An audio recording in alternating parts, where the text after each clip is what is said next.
did like break up for a year when I was in like grad school. She initiated the breakup, which I kind of don't blame her because I still was spouting I never want to get married, I never want to have kids. I think he still needed time to do what he wanted to do, and Was still in my we're party really phase. different. So I kind of deserved it from that perspective.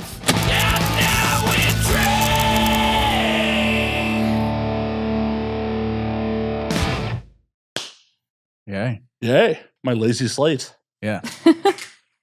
Action. Action. Yeah. We're doing the thing. We are day drinking on St. Patrick's Day. Yeah. Right? Before 5 o'clock. It's 5 o'clock somewhere. Yeah, it is. We have to celebrate our Irish heritage. Oh, yes. I'm not Irish. The Irish don't even celebrate St. Patrick's Day like this. They don't? No, this is like a really minor holiday for them. Really? Yeah, this is really Interesting. an American bastardization holiday. An excuse to drink. Pretty much. Yeah. We just take other cultures' holidays and like, yeah, we'll drink on them. Yeah, that's actually a very American thing. And sell shitty merch. Which I have some. Oh, yeah. Are we going to wear it or what? I mean, we could break out the shitty merch. Yeah. 100% we could break out the shitty merch. I feel like then people will like see the image for it and be like, okay, yeah, St. Paddy's episode. Yeah. So Kat got us these. She just showed up with them. Didn't even have to ask. And they still have the tags on them. Do we even want to remove the tags so you can return them afterwards? They're stuck together. Oh no. St. Patrick's Day merch. It's not looking good. Damn it, Kat. You brought them. Yeah. We intermingled them. Oh, man. Oh. All right, here's yours. Oh, thank you. Yeah. I'm going to leave the tag on just in case you do want to return them. It's really nice of you. That's the least I could do is just make it really awkward when you are returning $2 plastic jewelry. Yeah. Bam. Some poor, employee's like, really? We're going to throw this out. No one's buying this past today. Yeah. What is it? Oh, thanks. Oh, these are authentically Irish. They're in metric. Oh. Made in China. Come on. Well, I wasn't going to mention that part of it. Yeah. Great. Now we all have our. Shall we cheers? Is it slancha on today? Is it technically we have to slancha? Cheers. Cheers. Thank you for coming by early. Yeah. Thanks for having us. My pleasure. I literally got out of the shower about 2 minutes before you guys got here. Nice. I don't know if Kat told you, I'm not a day person. Oh, really? Oh. That's why we normally do this at night because I usually wake up about 1 o'clock, 2 p.m. Oh, wow. I think that would be my default if I didn't have her. Yeah, I mean, you are like a Like night. noon. You are a Noon, night actually owl. noon latest. I wouldn't let myself go all the way to. I try not to, and then I'm like, I want to sleep in. And then when noon's the default, when you sleep in, it becomes 1 or 2. Yeah. Are you single? Yes. Okay, so yeah, that's the logical progression then. Yeah. Well, and it's also it's 5 a.m. I'm still up. Oh my God. Yeah. Once you hear the birds and you see the sun coming up, it's just not a good feeling. I have blackout curtains in my room. I was just about to ask that. I'm like, how do you sleep with the sun coming in? I can't do that. Really fucking tired. Yeah. Just A, really fucking tired. B, blackout curtains. Okay. When I first moved in this place, the room I'm in now was not my bedroom. And when I first moved in there, I'm like, how the fuck does this dude sleep? How? Immediate blackout curtains had to be put up. They don't ever get opened. There's no natural light in my room. Have a kid, you'll turn into a morning. I will not. I will not. I'm not having children ever. Or a pet. You sound like Our me in pets, my too. 20s. Oh, I got a vasectomy. I'm not doing Oh, you Oh, literally. wow. They're That's reversible, commitment. but it. The doctor's like, technically. technically, yeah, it's Technically. going to be expensive. Well, and because they put titanium caps. Titanium caps? Yeah. Wow. They're like, you may, if you really decide to have children later in life, they may have to tap your balls to pull and do in vitro. Wow. And I'm like, I'm not doing that. Your sperm must be total G's if they need a titanium cap. I think they're just precautionary. Just Okay. like, Okay. we we just want to make sure you don't breed, man. We're just So it was state sponsored. it actually was fan sponsored. My audience, I crowdsourced it. My audience paid for it. Okay. That's crazy. Why is that crazy? They know Your me. fans paid for it? They know me. People are always telling us to have more babies, actually. Yeah. Yeah. People tell me to have more babies all the time. Well, what's stopping you?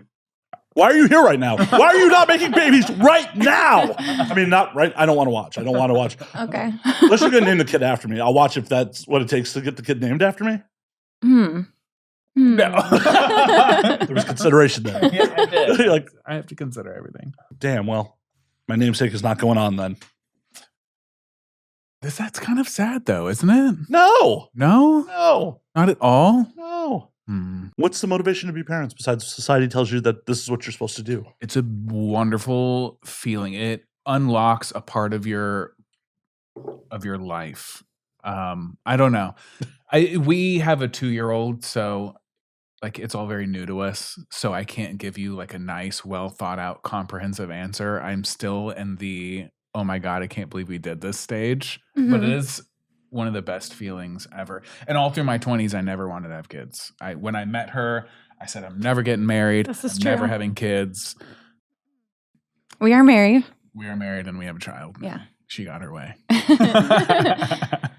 Did you initially just tell him, like, you're wrong? These things are happening. No, I mean, yeah, honestly, when we first met, like even before we had sex, like I sat on top of him, like he remembers this too. And I was like, yeah, we can't do anything until we're like in a committed relationship. Yeah.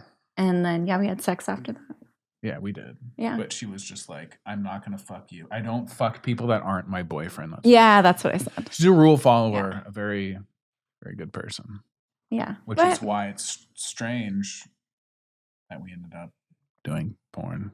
Yeah, it is a little weird. To people that don't know us outside of that circle. Yeah. But with that being said, we waited like a really long time to like get married, have kids, like do all the things. So As long as one can wait. yeah. I mean, you can wait indefinitely. You could definitely have a child out of wedlock. It's a thing you can do. No, I mean yeah. like physiological, like age constraints. Like, Yeah. Well, were you afraid you weren't going to be able to walk down the aisle anymore? They'd have to wheel you down? no, I mean like having children. We waited as long as we could. Yeah.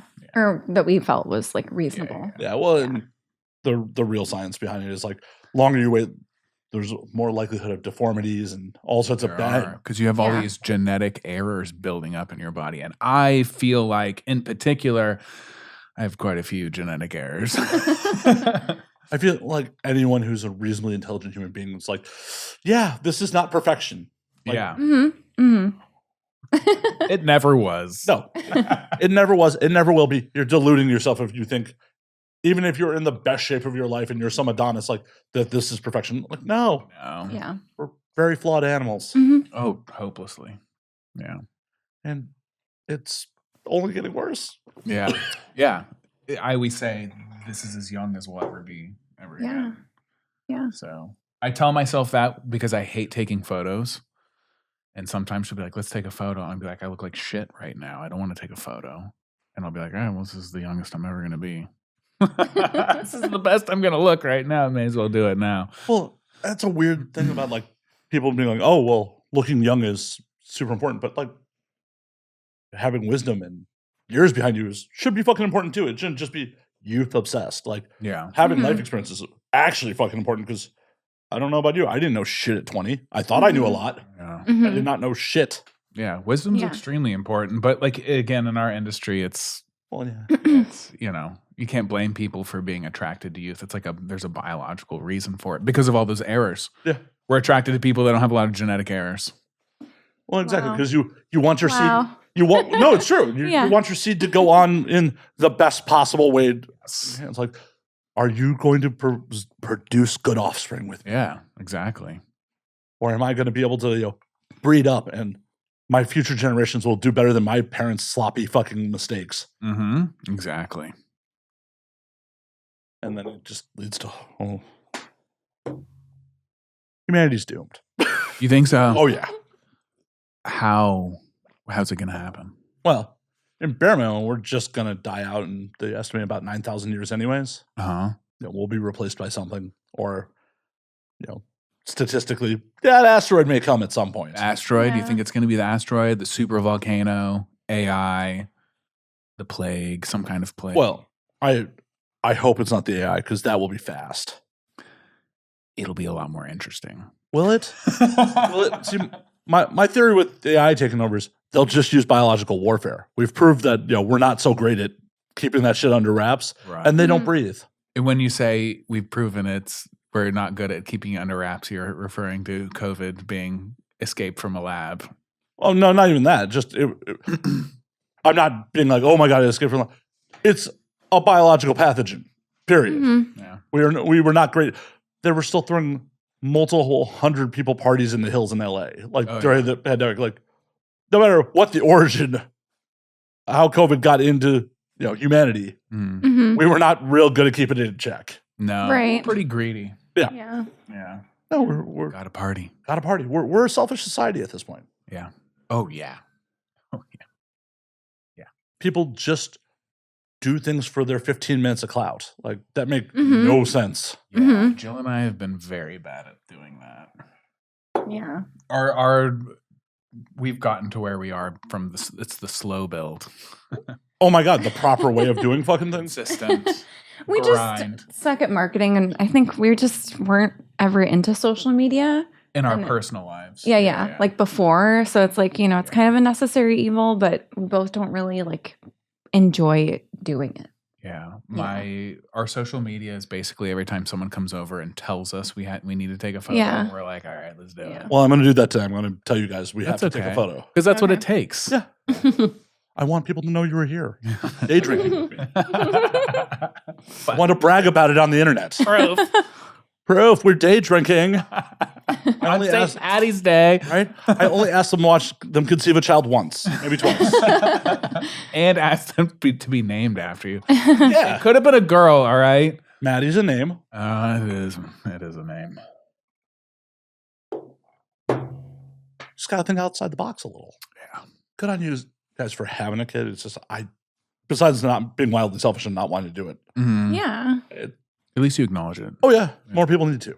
Yeah. Mhm. More people More definitely need to. people need to. Yeah. Yeah. This is not a mini you. You're making another fucking sentient life. Yeah. Oh, But yeah. I'm also not kidding when I say it's the best. Yeah. For us though, you know what I mean? Yeah. Like it just depends on the person. Yeah. I barely Yeah, keep me man. alive. If I was single, that would be me, wouldn't it? If you were single, would I don't just be know. grazing all day. There would be no meal times. I would just wake up whenever. I do some of that. I definitely enjoy my meals. Oh no, I'm just grazing. I'm the kind of person that almost passes out, and I'm like, why am I almost passing out? Oh, you haven't drank any water yet today. You haven't eaten any food. Yeah, you're not very like ritualistic like I am. No. Like super like ritualistic with my food. There's lots of thoughts in Yeah. here. Most of them are bad. What makes a bad thought? It's not useful. Not useful. Did it entertain you? Yeah. That's pretty entertaining. that's useful. Okay. He's making me feel better. That's as long as you're not acting on intrusive thoughts. Let me put a caveat on that. Acting on intrusive thoughts that would get you in legal trouble, or leave your wife a widow, or your child without a father. Don't act on those. I don't do crazy shit anymore. Anymore. No, Yeah, not it's been a anymore. while. When I was younger, He was a little wild. I He was a little wild. started at a young age. Really stupid stuff, like lots of chemical mixing, lots of building giant fires, lots of I used to build siege equipment with one of my friends. So how many times have you been to Burning Man? I haven't been to Burning Man at all. By the time I was old enough, I feel like it's still cool to go to Burning Man, right? Yeah, Like, I don't know. On one hand, it's like, oh, Burning Man, cool. But the other hand, it's like, oh, multimillionaire celebrities starting their own camps. And I was gonna Oh. say it depends on who you are. Like if you're a software engineer and you go to Burning Man, it's kind of dumb. well, and it's also how you go to Burning Man. Like, oh, we're setting up generators, and we're setting up this exclusive VIP area in our part of our camp. It's like, this is all supposed to be about community and like getting weird, not, oh, hey, we're just going to be exclusive in the desert. When do you think that started happening? I don't know, but probably within the last 10, 15 years. Okay. Yeah. I'm not a burner. I have a couple burner friends. We have a couple burner friends, but we're not. Yeah. We're not burners, so I don't really know. Good people, though. Yeah. I don't know. Everyone I know who's a burner is good people. Yeah. A little eccentric, but there's nothing wrong with that. The world needs more eccentric people. Mm-hmm. Mm-hmm. We don't need everyone to be wildly conformist, and oh yeah. Otherwise, nothing gets evolved. There's no new thought. Yeah. Precisely. Jill, were you well behaved as a child since you were a rule follower? Oh, I mean, yeah. I just was like really scheduled, like kid. Like I had very scheduled life, so it's obviously like carried over. It's like it's a good and bad thing, you know. It's really good for me. Yeah. Not to sound selfish, but she keeps me focused. Yeah. You know, her parents kind of had a plan for you and a life goal, and that's really nice because my parents didn't have a life goal, and it was just like go to school, get a job, don't get fired, save for retirement, have kids. You know, grew up in the Midwest? No, but my dad was a boomer, so that's like. But that feels very Midwestern. It does, yeah. It actually really does. As someone who grew up in the Midwest. Ah, you're from the Midwest. Oh, really? Chicago. Okay. At least a city in the Midwest, but yeah, that's not like deep Midwest though. Oh, it's well, depending on what part of Chicago, if it's like suburbs versus the city. Even with Chicago being a major metropolitan area, it definitely still has very Midwestern vibes when it comes to that shit. I don't know much about Chicago, admittedly. It's a cold place. It's a good place to get mad. It's a cold place. I understand why people settled there in the 1800s when they didn't know better. I don't understand why people go there now. Well, this is their stereotype.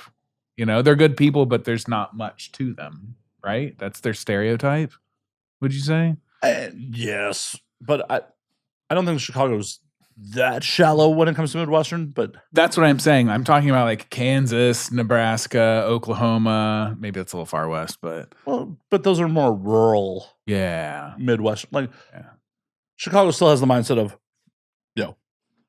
play it safe, get a job that you can stand, meet a pretty girl, pair off, pump out 2.5 children, move to the suburbs, repeat process for future generations. Yeah. 2.5. It's the average, right? It's the average. I'm not saying have 2 kids with extra chromosomes. Yeah. Don't plan for that. Yeah. Don't get rid of them if they are, though. Love them anyways. You have to accept that, that was just what happened. They're errors. Well, and on a completely weird tangent, it's like the whole vaccine autism thing. It's like, are you saying you'd love your child less if they became autistic? Is that what you're saying, parents? No, we would never love them less. They'd just be more of a pain in the ass, being completely honest. Yeah. But not vaccinating them and having them be dead, it's okay. Like, it depends. It depends on the kid, okay. No. It depends on the vaccine. I mean, if you're asking for like my personal. I mean, I don't think you want to get like measles or like. Oh, but that's going back. Or Measles is in vogue now. It's back. Yeah, I heard. It's heard. Yeah. But yeah, it just not vaccinating for like everything. An iron lung would be really obnoxious. And like, how do you decorate around the iron lung in your living room if your kid gets polio? Is that what's on the other side of the skirting? Oh, yes. I don't acknowledge that's my child anymore. I had to have a vasectomy after that because, can't bring any more of these bastards into the world. The electric bill cannot support 2 iron lungs. I just got really warm. Did you? Yeah. It's been a while since I was like one drink. Yeah, it's been a while since. Well, that's not one drink. That's like half a drink. It's half a drink? That's all it takes. Okay. Do you want to try this? I mean, I'll try it. You should. Okay. It'll make you talk more. Will it? Yeah, I mean, it's working on me. Okay. Welcome to the secret of the show. We give people a little inebriated, then they say shit. Thoughts? Yeah, tastes like alcohol. Yeah. You don't look happy. I mean, it's not bad. It's not like that strong. It, like if you could describe it. Yeah, if you were being like a. What notes do you get? I don't know. It's a little sweet. Yeah, a little sweetness to it. It's not. The aftertaste is not too bad. It's not like super alcohol. What do you get after the bite is gone? Just going in for more, folks. This is a hack to get to drink more. I don't know. It's not bad. It's not bad. It's not bad, right? It's not my thing, but it's not bad. Yeah. That's why drinking it with a nice ice cube is great because it gets more drinkable over time. That's nice and chilled. Mm-hmm. So besides being parents, what are you guys doing away from work? Oh my God. Oh my God. Yeah, I know. What do we do besides work and we work a lot. No. I mean, we really have been working on, like, we just bought a house. Yeah. We're looking at, like, that's really what occupied the last 3 to 4 months of our life. We bought a house. We were really looking for a place to raise our child. That was also in arm's reach of the adult community. Good schools, good scenery, healthy atmosphere. And you chose LA? Oh, Malibu. Oh. Yeah. Oh. It burnt down. Don't get excited. I mean, I wasn't excited either way. I don't think I was just like, hey, Matt, we're going to just invite you over. Can you babysit for us?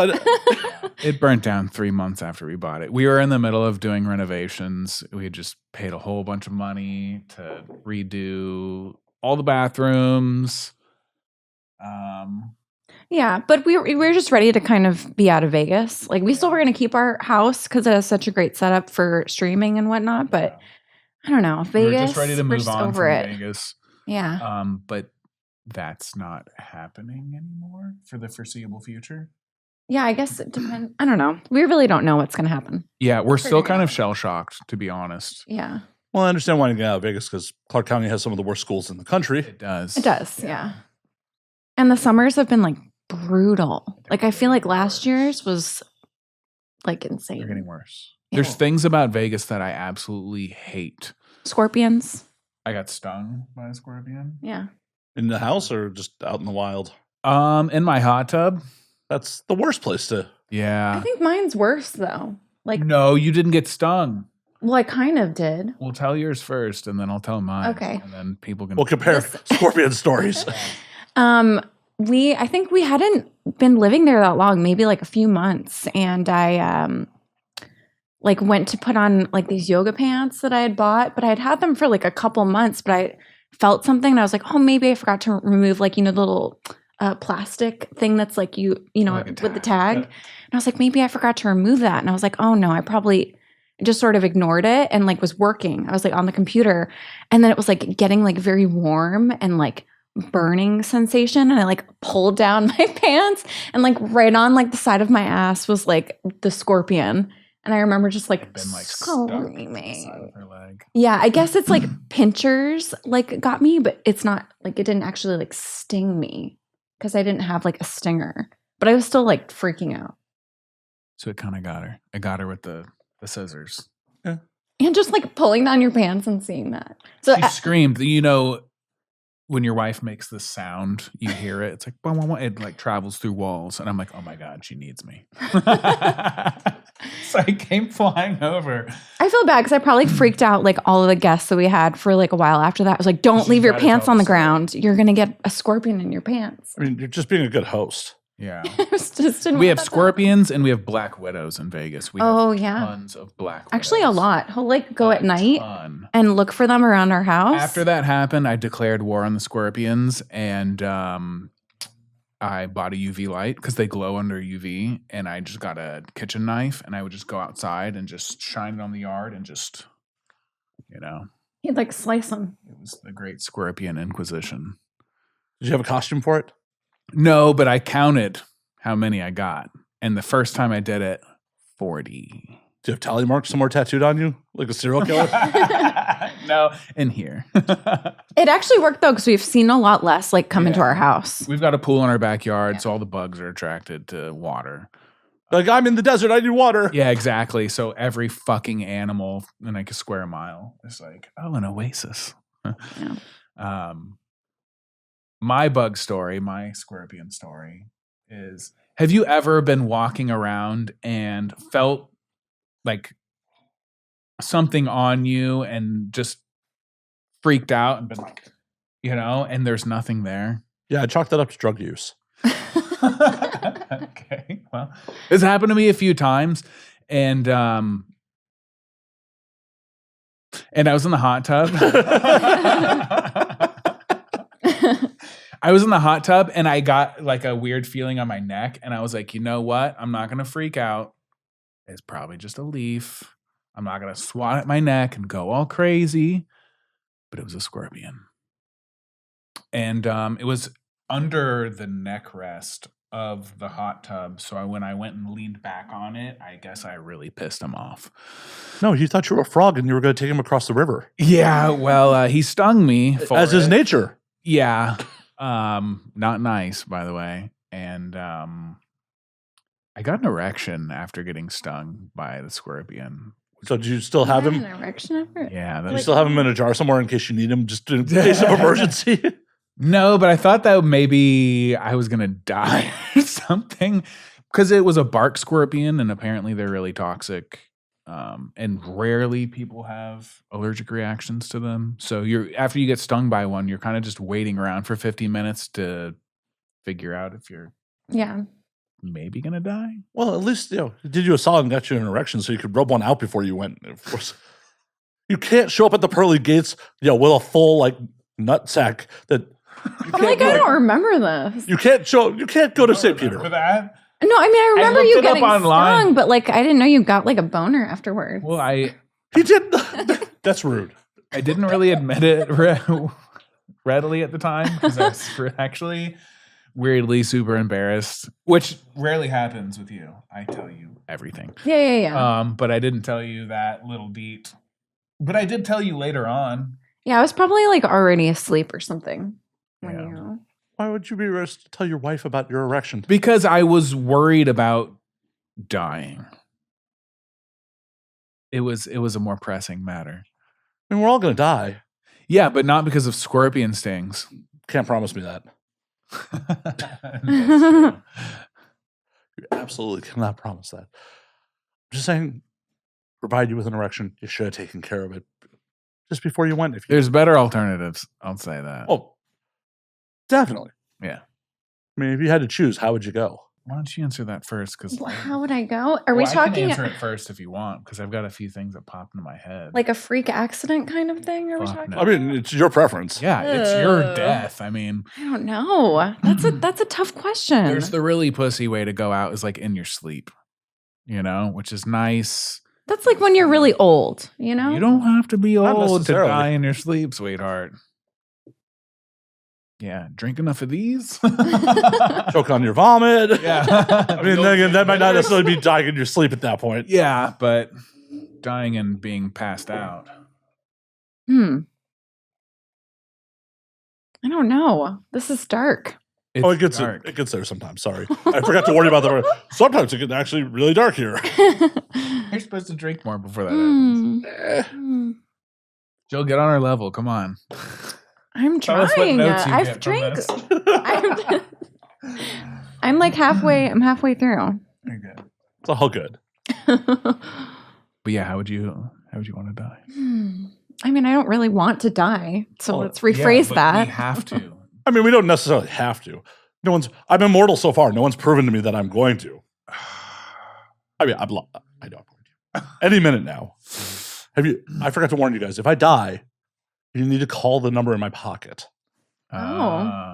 Weekend at Matt's. We're just going to keep going. Awesome. You're responsible for post then. Okay. It might go viral and we'll finally get our 15 minutes. Oh my God. Just kidding. I'm sorry. Podcast host dies. He will too, though. You're assuming I haven't got my... Oh, wow. Wow. Ouch. No, you'll get another one. Wow. I'm not saying you haven't gotten one. Come into my house. Just insinuate no one knows who I I am. mean, that's how you insult someone in LA, I guess. Oh my gosh. Like, you don't know who I am? How dare you? How dare you say I haven't gone viral before? How dare you, sir? You can insult my mother before you say that. She listens, so please don't. That's cute. Does she Aw. really? Yeah. That's so Really? supportive. Occasionally, I get comments about like, well, it sounds like you get laid a lot. Like, thanks, Mom. That's good. Yeah. Mom's supportive. Yeah. Do you have siblings? I have one. Okay. I have a half sister. That's Okay. cool. I have one of those. Are you older or younger than Younger. I am younger. her? Okay. We're the youngest. We're the youngest, yeah. Both of us. What's the age gap? 5. 3.5. 10 for me. So Oh. So I have a sister, a half brother, and a half sister. So with my brother, it's 10. With my half sister, it's 15. But with my sister, it's 5. We're all 5 apart. Makes the math really easy. yeah, definitely. Like, My dad was setting up franchises, I guess. apparently, he just Yeah. every 5 years he gets a little bored, and he's like, you know what? I haven't done it in a hot minute. Had a kid. Both my parents have been married 3 times, which is why, full circle, when I met Jill, I was like, I'm not getting married. I'm not having kids. Yeah. Like, My you don't- parents have been together like a long Yeah. time. You don't want to be like one of those great Americans with like multiple ex-wives. No. Because I've seen how the ex-wives act. Not this one, though. Well, she's not the ex-wife. That's why I'm saying when you meet the right person, they'll convince you to have children. Like, this is the perfect person. Well, no one has convinced Good me. answer. No one has convinced me to have children. I don't think anyone's going to have children. Anyone who knows me well is like, yeah, you made the right call. Yeah. I'm in my, I guess technically mid-40s now. Mm-hmm. It's not for me. That's fine. Yeah. I'll stop pressuring you to have children. Oh my God. You can pressure me as much as you want. I will not pull out of people. I'm not. I will. I've seen the inside of your place. I don't want to pressure you to have kids. Fair. It's an honest assessment. This looks like dudes live here. Like, Yeah. Yeah. This looks like a bachelor fucking lives here. It looks like a bachelor. This is exactly what my house would look like if this woman wouldn't have entered my life. Are you saying you would have started a podcast too? I don't know about that. I probably would have just stayed at my job that I had and kept doing that. Yeah. What were you guys doing in Vanilla World? Oh. Vanilla world. Let's see. I worked in mental health for a year and then I left that and went into occupational therapy. Like worked in like skilled nursing. And now you've come back to mental health. Yeah, it's still different. I don't get the same feeling about it, but I do really enjoy sex work. I do. I really hope that people consuming your content don't get the same feeling that they got from previous mental health work either. Well, you know what I mean? Like Hopefully it's therapeutic. You know? Oh, it's definitely therapeutic. People need to come more. Yeah. Some people do. yeah. Oh no, you either need to come more or you need to drink more water. It's one of the 2 states. But there are parts of my job I do miss that I don't get to do anymore. But The purpose, the meaning. yeah. Yeah. Yeah. Yeah, it's a little different. I mean, what's the big difference in the purpose? Like, you're still bringing joy and helping people's mental health in your current position. I mean, for some. Well, isn't sexual gratification an important part of life? An important part of people's mental health? To a certain extent, as long as it's Yeah. not taken too far, yeah. Well, anything is bad when taken too far. You could die from drinking too much water. Certainly, yeah. So, It's just not very common. It is common to jerk off too much. A lot more than drinking too much water, at least. I guess Wouldn't you say? maybe I just feel like better about the job I was, you know what I mean? Like in my head, like the idea of it. well, that's And I just think a matter that's of probably what perception. it is. Yeah. Yeah. That doesn't Yeah. mean that you aren't doing good work. You guys are doing a stigmatized job Yeah. that is Right. very necessary. Thank you. That's You're- generous. No, it's not. I don't think it's being generous. I think it is.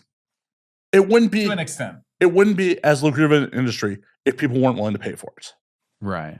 And it's obviously necessary to some degree because there are lonely people out there that need to sexually gratify themselves. Totally. And we've met a lot of people that were going through those lonely moments in life. And, Jill's very honest and candid with people that she talks to, and she tries to keep her conversations productive with people. She's, when someone's vulnerable comes to her and says, I'm dealing with X, Y, and Z, she really has a conversation about them. And she's not like, open up your wallet, slave. She doesn't do that. Some people are into that. I know some people are into that. Not us, but she genuinely tries to help them through those moments. Yeah, I think that's like my way of maybe feeling better about doing this job, since I like left a career behind that I put a lot of work into. Because it does weigh on both of us. We have conversations about, we're like, God, I can't believe we do this now. How many people were you helping on average when you were working in mental health Oh, at any given time? oh gosh. I mean, I had probably like 8 to 12 patients a day. Right. And now you're Yeah. helping hundreds, if not thousands. Yeah. Some of them were helping, some of them were not. Okay. But Yeah. on average, you're definitely helping more than 12 people a day. I think so. Probably, I would probably say yeah. Yeah. That's probably And true. we really have developed meaningful connections with certain people online that are net positives in their life, I can say. Yeah. And I do think we like found our own like little niche that we're like, I think we're good at, and that we feel like good about what we're trying to do within like our live stream, as opposed to like, not that I'm saying it's terrible. It's just we don't do any of the like fake stuff or like marketing things that I'm not like personally comfortable with. And I think we try to keep it like, Oh my God, you're trying to be something that authentic? I mean, In this day and age? She's I'm just trying to say saying- she's not. I'm just saying I see what gets the views. I know what like what's popular right now, and it's not necessarily something like we're like personally into. The way we do things is very like come as you are. It's Yeah. like you sit down, you're yourself. We're not like, all right, you're our aunt now. Like you're our some family relation. It's not anything like that. It's not. Yeah. It's like I said, it's come as you are. And that's good. Yeah, it's good. Yeah. And you're obviously popular, making a living. Like, this seems like a net positive for everybody. Most people, I'd say. Yeah. You're not responsible for other adults if they're. No, we're not. We're certainly not. And if I didn't exist, they'd probably be doing it to something else. Oh, definitely. Things I tell myself. Oh, no, they definitely would. Yeah. As long as there's been a way for man to make image, there's been pornography. Oh, yeah. Man make image in his head when he needs to bad enough. But there's cave paintings with tits. Like, it's a bit, That's true. I might have to Google image that later. whatever gets you off, man. I'm not here to judge. I just want to know. I just want to know. You just want to know. I understand. how I'm big not they here to were. judge. Well, I'm kind of curious on what their ideal body image Well, back then. it's also how good were they at drawing? Oh, that's true. It's not like you got, a Renaissance painter on the caves there, That's true. Now we have fucking AI. I mean, which is its own scary. Also, part of the reason the AI will just win because they can just make thirst traps right. and people just fall for them. Constantly. Well, the part that really bothers me is there's been a few times where I can't tell. And I have to look a little harder. She real? Well, a lot of times what I look for is the lighting isn't quite right. Yeah, but you're a nerd with film stuff. Aren't you? You're a film stuff nerd. Oh, come on. Wow. You know when the lighting doesn't look real. Yeah. He's being fake offended. Okay, well, you told me to look at the hands and like the Oh, no, fingers. the hands. Used to be it. Yeah, But they've gotten better. Now they've Oh, got really? the hands right. Well, and the other thing to look for is a lot of the models are still not great with text. So if there's any background text, look like, one I saw that wasn't sexual in nature, but was, I don't know what the purpose of it was besides to go viral. It's like, daughter joins father at the last leg of a marathon. She'll remember this forever. And it's like a little girl running with her father in a marathon. It's like, he doesn't have a real number on his chest. The signs in the background aren't real signs. The text was all off. I'm But right. you know to look See? for that stuff, See? yeah. I'm right. A lot of people might just do like first glance. Oh, no. There's thousands of comments about how heartwarming this was. Yeah, Oh, 100%. That's my point. wow. Is it's getting to the point where if you don't know any better, you will fall for it. Well, sure. Yeah, But kind of scary, right? I don't understand what the point of that sort of manipulation is except for engagement. Like, it's bad enough that Money, yeah. Engagement is money now. not necessarily. Or maybe it's just like an experimental Necessarily. post. Well, it doesn't always necessarily directly equal. I have clips that have multi-millions of views that Instagram's like, you're not getting any money for this. Not a cent. Not one. They're wasted and they said, fuck, you're not getting paid. They're like, motherfucker, this violates our community standards. We'll still show it to millions of people. Yeah. That'll keep them on platform. But you gonna get any money for it? No. See, what you need to do is tweak it with AI. No, I'm just kidding. No, I need to be less offensive is what I need to do. And that's not happening. Okay, that's good. Okay. Stick to your guns. Yeah. I can't help it. It's mental illness at this point. Probably. Autopilot. It's saying horrible things just comes out of my mouth. That's the part I didn't warn you about before we got on air. I just say horrible, dark shit sometimes. That's okay. I can go there sometimes too. Oh, yeah. I think any reasonable mammal should be able to at times. Yeah. Mm-hmm. And realize that it's sometimes just for a laugh and just a concept. It's not real. But there's a part of us that keeps ourselves from doing that. You know? Like it's built in. It keeps you from doing it. Oh, well. From acknowledging your own death, for example, some people are in denial that they're going to die someday, I'm saying. Mm-hmm. And if you constantly had the knowledge of your impending death in the back of your mind constantly, you wouldn't be able to function. Oh, no. See, that's what drives me to function more. Okay, well. Being like, oh, yeah, none of this is promised. I could die tomorrow. I should need to keep trying to accomplish what. That actually is what drives me too, honestly. I'm not going to I have an obsession with time. It's pretty similar, actually. How old are you now? 37. Yeah. I feel like in my 20s, I felt like I had forever. And then like mid 30s, from that on, I was like, oh, no. Some of my friends are just dying young. Some. Yeah. Like, oh, shit, none of this shit was promised. No. At all. No. Need to shit or get off the pot and try to do what makes me happy as often as humanly possible. That's also your excuse for staying up late. Yes. You'll say that you can't. What do you? I'm not ready for it to be tomorrow. Tomorrow, yeah. And I'm like, even though it's past midnight and it technically is tomorrow. Not until you go to sleep. I meant to. Yeah. That's the thought that drives me. I tried to really think about it because I have problems going to sleep. And when I distilled it all down, that's like the sentence I was left. I am not ready for it to be tomorrow yet.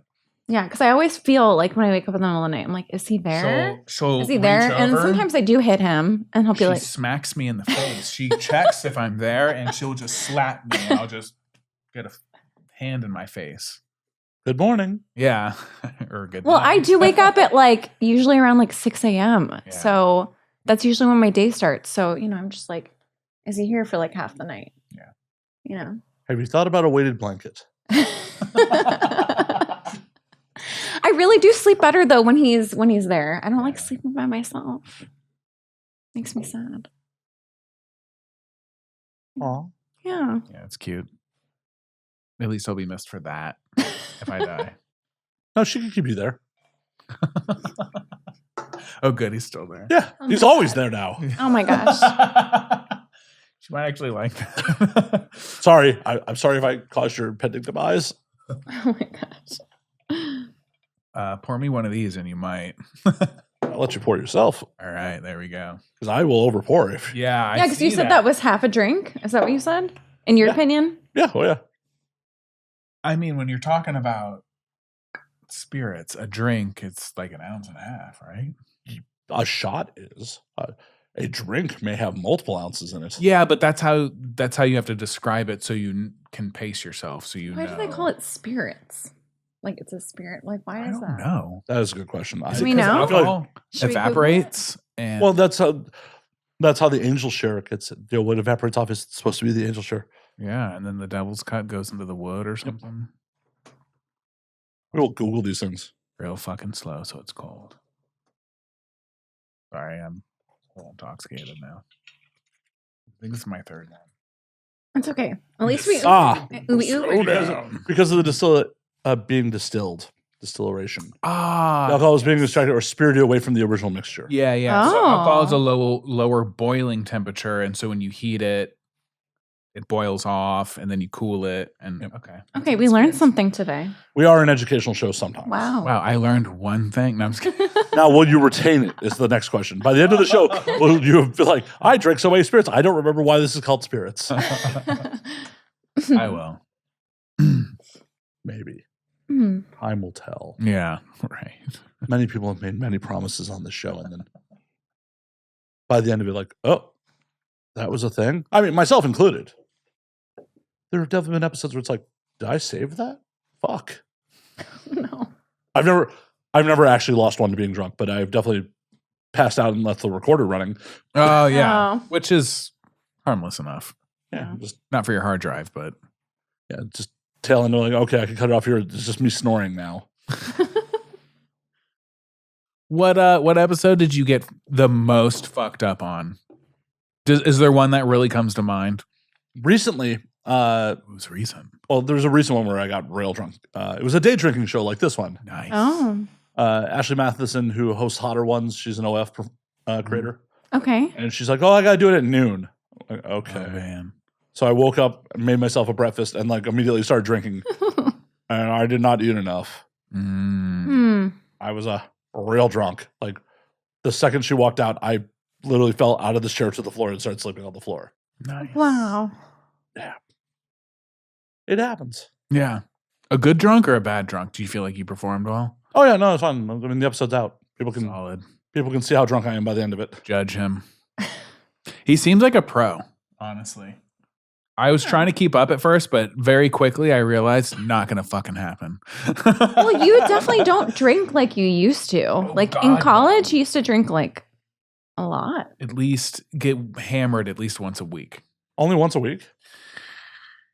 I mean, what I'm saying is going to be on the internet forever. So I don't think your daughter's going to go into the archives and be like, yeah, good I point. hope not. Gosh. I think a few times a week, yeah. And I was a pretty big pothead at the time too. He went to college with his friends, like I went to a state school Yeah. like 3 hours from where I grew up. yeah, he knew a bunch of people I and didn't I didn't know know a bunch anyone. of people. I knew like 5 or 6 guys. But that's enough. It's enough. Totally. For guys, yeah. To have a house party. But you were from Florida and you Yeah. went to a Florida school and I So, was like, from New York. The degrees of like knowing people, you can build a friend group pretty quickly if you know 3 or 4 guys and they meet someone and they meet someone. By the end of the year, Yeah. there's a pretty good. Well, So I feel like that influence, like you ended up drinking more because you're like with your buddies, I'm, and I didn't have like that friend group, I'm very susceptible to Yeah. influence. Would you like another?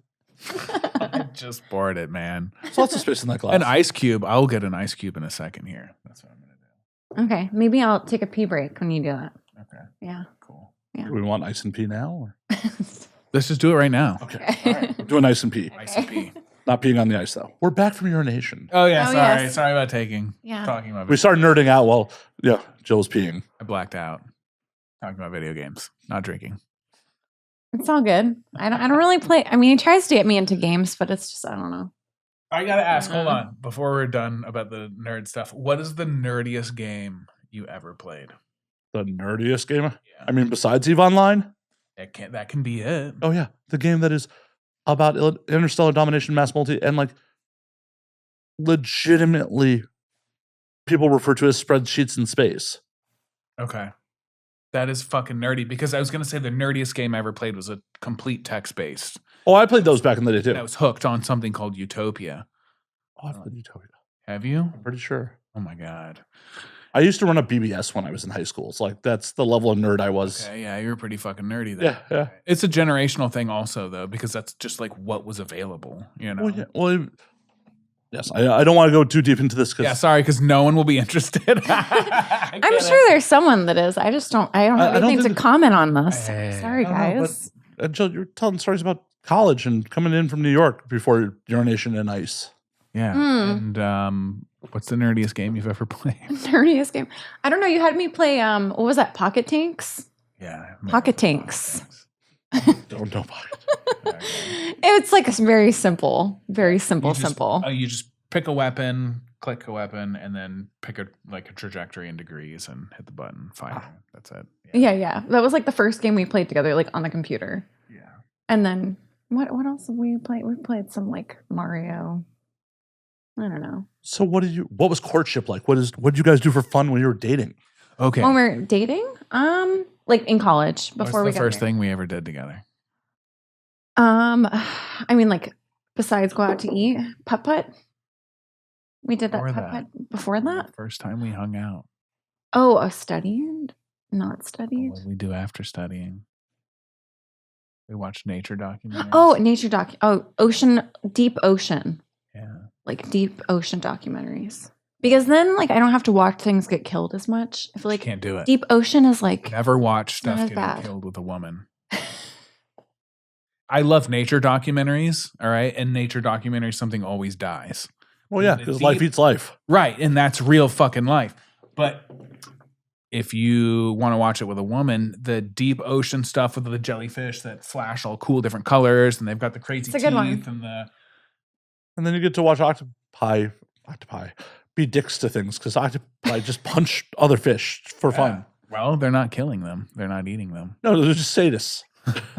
He had a That's what we did. You had a projector in your room that I won't say how you got, but we would watch. I think you just did by saying you don't know what. Yeah. Well, anyway, I think the statute of limitations have passed. Yeah. Oh, they have fucking passed. I stole it. But we used to. That was like the first thing From we my did together. English teacher. Watch deep ocean stuff, and I don't know what else did we do. I adopted my dog, so you'd go to me in the dog park a lot. Yeah. Yeah. And I took you out to sushi because if a woman says no to sushi to me, it ain't gonna happen. Yeah. The sushi was a good choice. On our first date, do you remember what happened before we even got in the car? He locked his keys in his Saturn, so I drove to the date. I locked my keys in the car. Yeah. Intentionally? Why? No, dude. It was not on purpose. Oh, I just thought that was some 3D chess move. Like, she has to drive if I lock my keys in the car. The 3D chess move would have been like, I don't have money for sushi. Oops, I locked my keys in the car. I just live with you now. Yeah. Well, she was at my house, actually. So We actually were neighbors. We didn't know this prior is to. like the weird part about Yeah. us meeting because we sat down next to each other in class in Greek and Roman mythology. So I was a science major, and she was a music major. She was a harpist, and she sat next to each other in class. Yeah, so you probably would have never met just because, like, right away, music, you're doing all your like core classes as opposed to like other ones. It's And like we more had, liberal our arts. multicultural and writing requirement classes, which that satisfied both of them. That's the reason why I chose that class. Yeah, I did it during drop ad. I was like, oh, maybe this might be cool. Drop ad too. Yeah. I missed the first 3 days, and then I added it. Showed up on the 4th day, the last day of drop ad. Yeah. That way, you legally get to skip the first 3 days. But we ended up finding out like later on after we like sat next to each other and exchanged numbers. I remember you said, "I bet I live farther from campus than you," and I said, "Oh yeah. I bet I live farther from campus than you do because we both live far off campus, and we lived like apartment complexes right next to each other. Yeah, it was like walking distance. Yeah, Well, that makes for easy booty calls. easy. Yeah, but she was not easy. So, well, once you've passed that threshold, once you pass the threshold, she yeah, won't leave your house. kind of true. Kind you won't leave your house. Has children with you. Yeah, wow. Has a whole ceremony. But we did like break up for a year when I was in like grad school. So we were together for a long time. Then we took a break. Yeah, how many years was that? Before we like Split, yeah. 3.5? No, it was more than that because it was probably like 4-ish. Okay. 4-ish. And then like honestly, after we got back together, it wasn't long after broke that. up for 1.5 years. What caused you guys to reconcile? Well, yeah. What caused you guys to reconcile? I probably don't want to get into the gory details of why the breakup happened. Yeah, Jill, what happened? Wait, what caused happened you to when? reconcile? What caused the reconciliation? Gosh. Because we can get kind of deeper into it. Not too nitty gritty, but she initiated the breakup, which I kind of don't blame her because I still was spouting the I never want to get married, I never want to have kids shit. Did you just not see a future there because he was saying very honestly, like, hey, I don't want these things? I mean, yeah. And also, he was just like, I think he still needed time to do what he wanted to do. And Was still in my party. really phase. I was different. still Yeah. up until 3 a.m. I would Yeah. visit the college town I went to school in, and I would be like, it's time to party now. So I kind of deserved it from that perspective, I think. Yeah. I just don't think we wanted the same things. And I was like, We didn't. I was working really hard in school. Like, I was doing my master's. Like, I was like ready for the next thing in my mind that I thought was the right thing to do. So yeah, it just wasn't the right timing. And I sort of met someone else during that Sort of. process that was like a safer to me Where'd you meet him, Joe? at the dog park. At the dog park. I like people with dogs. Gentlemen, don't let your significant other go to the dog park unattended. Also, though, great. Oh no, wow, that's toxic. Ooh. Great. No, great What do you place. mean? Okay, on another perspective, if for people that are single, it's a great place to meet people if you like dogs and you have a dog, obviously. Well, yeah, I like dogs, but it would be really weird for me to just show up there and be like, Yeah. I'm petting your puppies. You need to like dog sit someone's dog. No, you and don't then go want to trust there. me with anything living. No, I don't want. I would rather tell Cats? I would rather tell someone I lost their child than lost their dog. Really? You don't feel like lonely though? Like you don't want like a pet with No, you? no. No? I kind of like him for that. Okay. At least you're honest. You know, that's Yeah. good. No. If I had, I would love to have a dog, but having a dog in an apartment much work. is gross. It is. And you Yeah, the hair. live up and you gotta Well, and it's dickish. The lifestyle I live would be just dickish to the animal yeah, too. it would be. Yeah. You wouldn't be able to sleep in. Like I don't know you that well, and I'm like, yeah, it would totally be No, I'm sure you've gotten the impression already. Like, it's not that bad, man. Come on. well, no, it's just real. It's like I'm out and about and just keep odd hours. Yeah. An animal requires consistency that I Right. am not willing to And provide. that's why Jill said cat. Yeah, cats are like a lot more independent. Yeah, and like to claw my shit. Yeah. Yeah. I grew up with We'll cats. do that. Oh, did Okay. you? Yeah, I've and never really been a cat. I'm not a cat person. My parents were. I had a roommate who had a pride, and Oh, I lost a wow. couch to her pride. Is that a cute way of saying she's a cat lady? Yes, Okay. Mm, Hey, it's her term, not mine. Yeah, I've never actually heard that term before. wow. My dad married someone with a pride. Anyways, yeah. So you met someone at the dog park, and we split up for a year and a half. Yeah, and I did date that person for like after we broke up. I did date that person for a little bit, and then I did date someone else. And then yeah, I called you up, and you were dating someone at the time.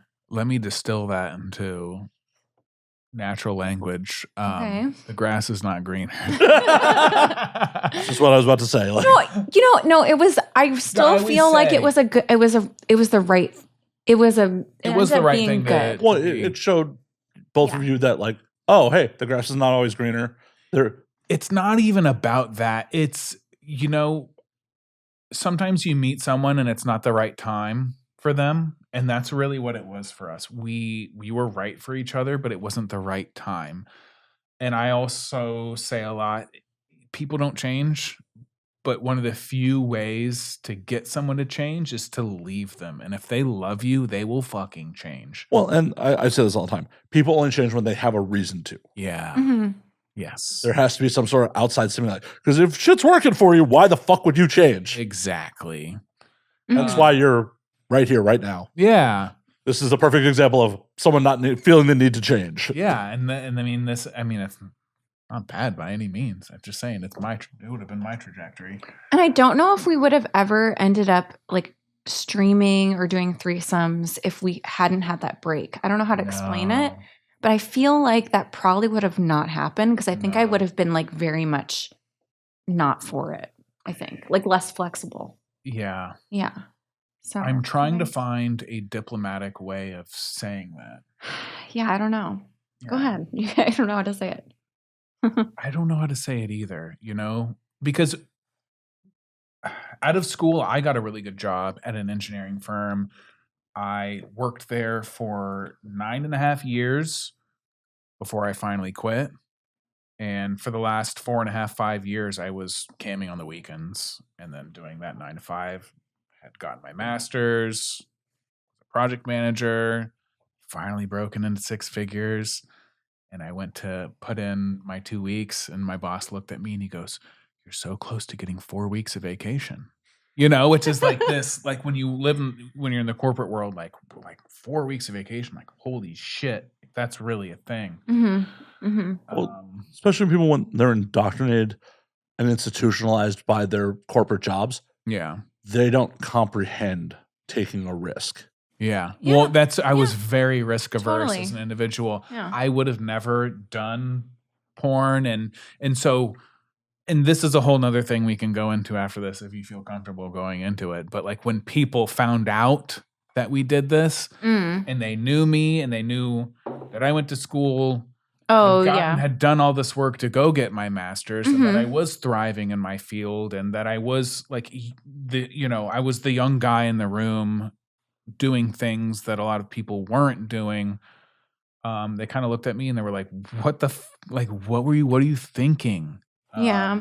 And I think for them, like how I am in person, like they can't like put that I do sex work with Can't that reconcile like identity. her personality with doing Yeah. adult work.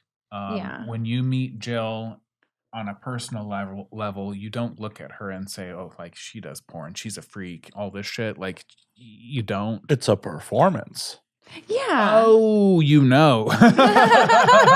That's why they're called performers, because it's Yeah. a performance, ladies and Well, gentlemen. dude, you get it. Yeah, it's a persona, and we've like practiced at it. We've had like lots of time to like practice and get good at like doing. And that's not what to we say do. that we don't enjoy ourselves and that we're not Yeah. a piece of ourselves. When Right. we're doing it. There's a real aspect, but Yeah. you still have to turn it on for the camera. You still have to turn on. Yeah. Yeah. It's impossible to not know that the camera is there and that you're performing for the camera. It's 100%. Yeah. We always 100%. describe it as being a more extroverted version of ourselves. Yeah, but it's just hard for like the people in our personal life to like wrap that around when they knew that we had like other, goals and careers. And Yeah. And they, kind of characterize it as throwing it away. That's. Yeah, and for them, it may have been throwing it away. Yeah. But it's your Yeah. lives. Are you guys happy? Yeah, we're happy. Yeah. Well, I am. Yeah, I mean, we got a lot of time back. Like a lot of our lives were spent like rushing, like away from each other to go do other things, and now we're like When able to be you together. Have the typical corporate model in your household. You wake up every morning, you rush off to work, and then you come home and you're fucking exhausted, and your wife wants to talk about her day, and I don't want to talk about it, and she keeps talking about work, and I say, I have 3 hours the rest of my day left, 2 hours of which are spent, cleaning my house, doing dishes and cooking. I don't want to talk about work.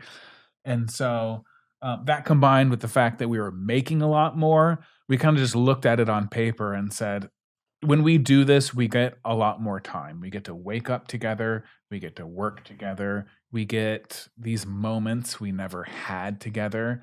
And it translates to today where we wake up with our child, we raise our child, we're able to give them so much more time. And normally we'd just be dropping her off at a daycare with whoever the fuck to watch her, with whoever the fuck's kids, and just hoping they're good people.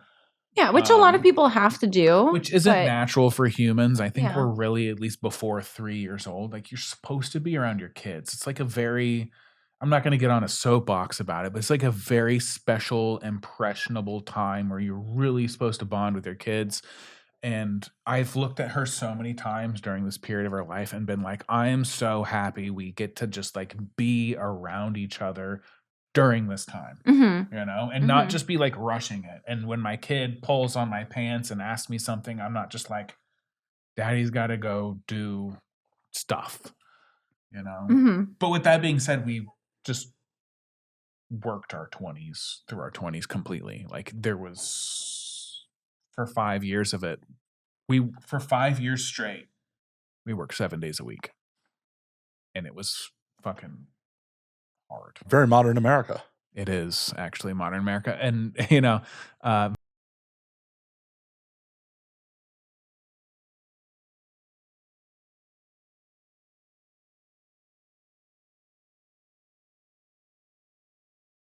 And when I did the spreadsheet exercise, every couple should sit down and talk about money together. You should have a conversation at least once a year, at least. And we sat down when we got back together into our mid to late 20s and had the conversation about money. And we looked at our loans, we looked at our interest rate, we looked at our payments, what we were making, our in and out and all that stuff. We realized we'd be in our mid to late 40s by the time we paid it off. How if you had robbed a bank? And just being super candid, like I cried after that. I was just like, you kind of, when you're a kid, you're constantly told like you can do whatever you want and, follow your dreams. And I just was looking at that spreadsheet and I was looking at our 1-bedroom apartment that had a couch, nothing on the walls, all our plates and dishes that have been given to us by, people that loved us, and all our jars or cups were pickle jars. And I still drink out of a mason jar all the time. Don't talk. Me too. We do too. It's a leftover from that. But I was like, what was in this? It really broke my spirit. Yeah. And that's really what pushed us to try out live streaming. We had been like doing other side jobs that weren't really working out. Outside of adult completely. I did like some promo modeling, like a little bit, but that was like not any nudity or anything. Wearing it was like for low cut shirt. It was for like Sonoma Raceways. Like we were like in the Bay Area. So it was like people's email addresses and stuff. What's your phone number? Email. We'll enter you into this contest. If you give us your information, you get put on. You were a booth bunny. Yeah. But then we saw a documentary about webcamming, and then before we go there, our most successful side gig, first of all, for people not willing to get into adult work, was pet sitting. Oh yeah. It was like not bad. It wasn't bad. It was not bad. But now they have like WAG and like all that like apps and shit. That was before all those before the apps, cool apps and stuff. But pet sitting, cool apps that steal all the workers' money. Yeah. They're just taking 20% off the top or whatever. Probably more. 40. It's pretty standard. Yeah. For platforms. But that was our most successful hustle before we saw the documentary. Called Sex Now. It's on HBO. It's on HBO. And a classy documentary. Yeah. It was actually pretty good. It was good. I'm not gonna lie. Oh no, HBO does good stuff. Yeah. I didn't mean to sound sarcastic there. No, they were. They were on the cutting edge, It was a classy documentary. It was like a lot of like streammate models. I mean, we came on Chatterbait, but it was like streammate focused. On Chatterbait at the time, though. Oh no. We were on a different website. Yeah. That was like privates only. We almost quit. We were like, fuck this. I wanted to quit. I did quit. Basically. Yeah. I did. Because it doesn't agree. There's two different kinds of like cam sites. There's premium and then there's freemium. The premium sites, you only get paid when people take you private. Right. The freemiums are just like you're always streaming and people just tip you to do stuff. And we were on a premium site. And that was a really good foundation for us, though, because we had to learn how to seduce people. It was good for us because everything was behind a paywall and, Yeah. It was okay. Chatterbait's a lot more fun just because, you get all like the chatting and like they like help build like the chemistry too. It's not just like the people that are performing. The one time I've been on cam was on a Chatterbait. So. Oh, really? Nice. Nice. Well, I mean, that was on the Floor Dex 3. I took over Mary Moody's. Oh, nice. Nice. It's a good room to take over. Yeah. Oh, yeah, no. It was hilarious because at first people were like, "Who is this dude? Where's Mary?" And then by the end of it, Mary walked into frame like, "What? Who's this girl in Matt's frame?" People legitimately didn't know who Mary was. That's funny. Well, it was a lot of like, probably for the first half hour, 40 minutes, like, I'm not scared of you people. I'm not going anywhere. Talk all your shit. I live on the internet. You can't say anything I haven't already heard. You can't say anything that will possibly offend me or anything I haven't heard. And they were amused because doing this for so long, I know everybody. So when anyone would walk anywhere near the Chatterbait booth, I just grab like, "Hey, what up?" Yeah. That's great. That's a good skill to have. But that's what I say a lot too. When people try to insult me, which they do occasionally. Of course. I'm just like, look, you can't say anything to me that hasn't already been said. Like, you're not going to hurt my feelings. Even if they come with something new. I don't know you. Yeah. I would never take. I don't know your life experiences, what kind of day you're having, any of the things that would make this objectively painful. Like, why would I care? If I won't take your advice, why would I take your criticism? Well, some people can attack your relationship. They can attack your partner. Oh, they can attack whatever the fuck they want. I don't care. Well, like if you can attack me, I don't care. But if she gets upset, I that's the only thing I get more upset understandable. when they like say too much like about a guest, or if it's like a very specific comment that keeps like getting repeated. Then I'm like, oh, Well, that's annoying, but yeah. But the moderators are great; they take care of that shit. So, yeah. but in general, like I'm so tired. I don't have time. Like I can't. I don't have the energy To like give a fuck. to deal with it. no. She's out of fucks. What I tell everyone this is like, oh no, bring the negative comments. It's still engagement.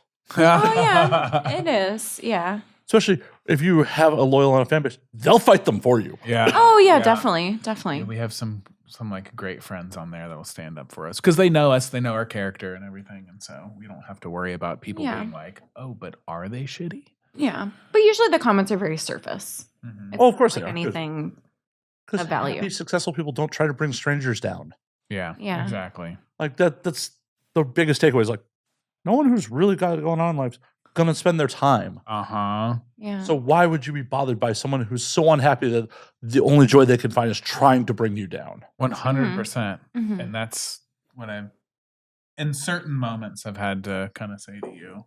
Yeah. It was definitely 'Cause she harder does when get I the was brunt of younger. Of You course, know, of course. Because Yeah. being a woman and being a woman, and also some of these dudes have felt that it's a cheat code to get attention from women is it Mhm. is. like, oh, if I say something positive, she'll just say thank you, and that'll be the end of our interaction. But if I say something negative, Yeah. she'll pay attention to me. She'll give me a few sentences. And possibly more if I continue, if I double down on it. Yeah. Yeah. That's weirdly true. Yeah. So these dudes are just doing it just for the attention. They don't sincerely believe half the shit they're saying. Yeah. They wouldn't be in your chat room if they're like, "Oh my god, she's ugly." Like, Yeah. no, Yeah.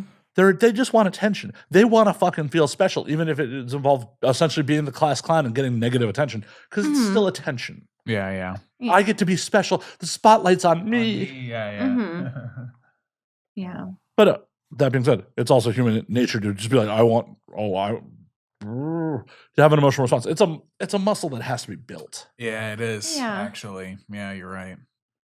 We just also, I think, because we've been streaming a little bit, I think sometimes people make up like narratives like in their head that they believe to be true, but like they're really not true at all, and they don't realize they only my see. favorite one is Oh yeah. Oh, like one of the theories. that I'm like some harem boss, and that I'm like Oh, you have like I relationships. have all these like women. I have Yeah. crushes on all these women, and all these girls fawn over me because of the size of my dick. And so Wait, that's not true. Why are we doing this podcast?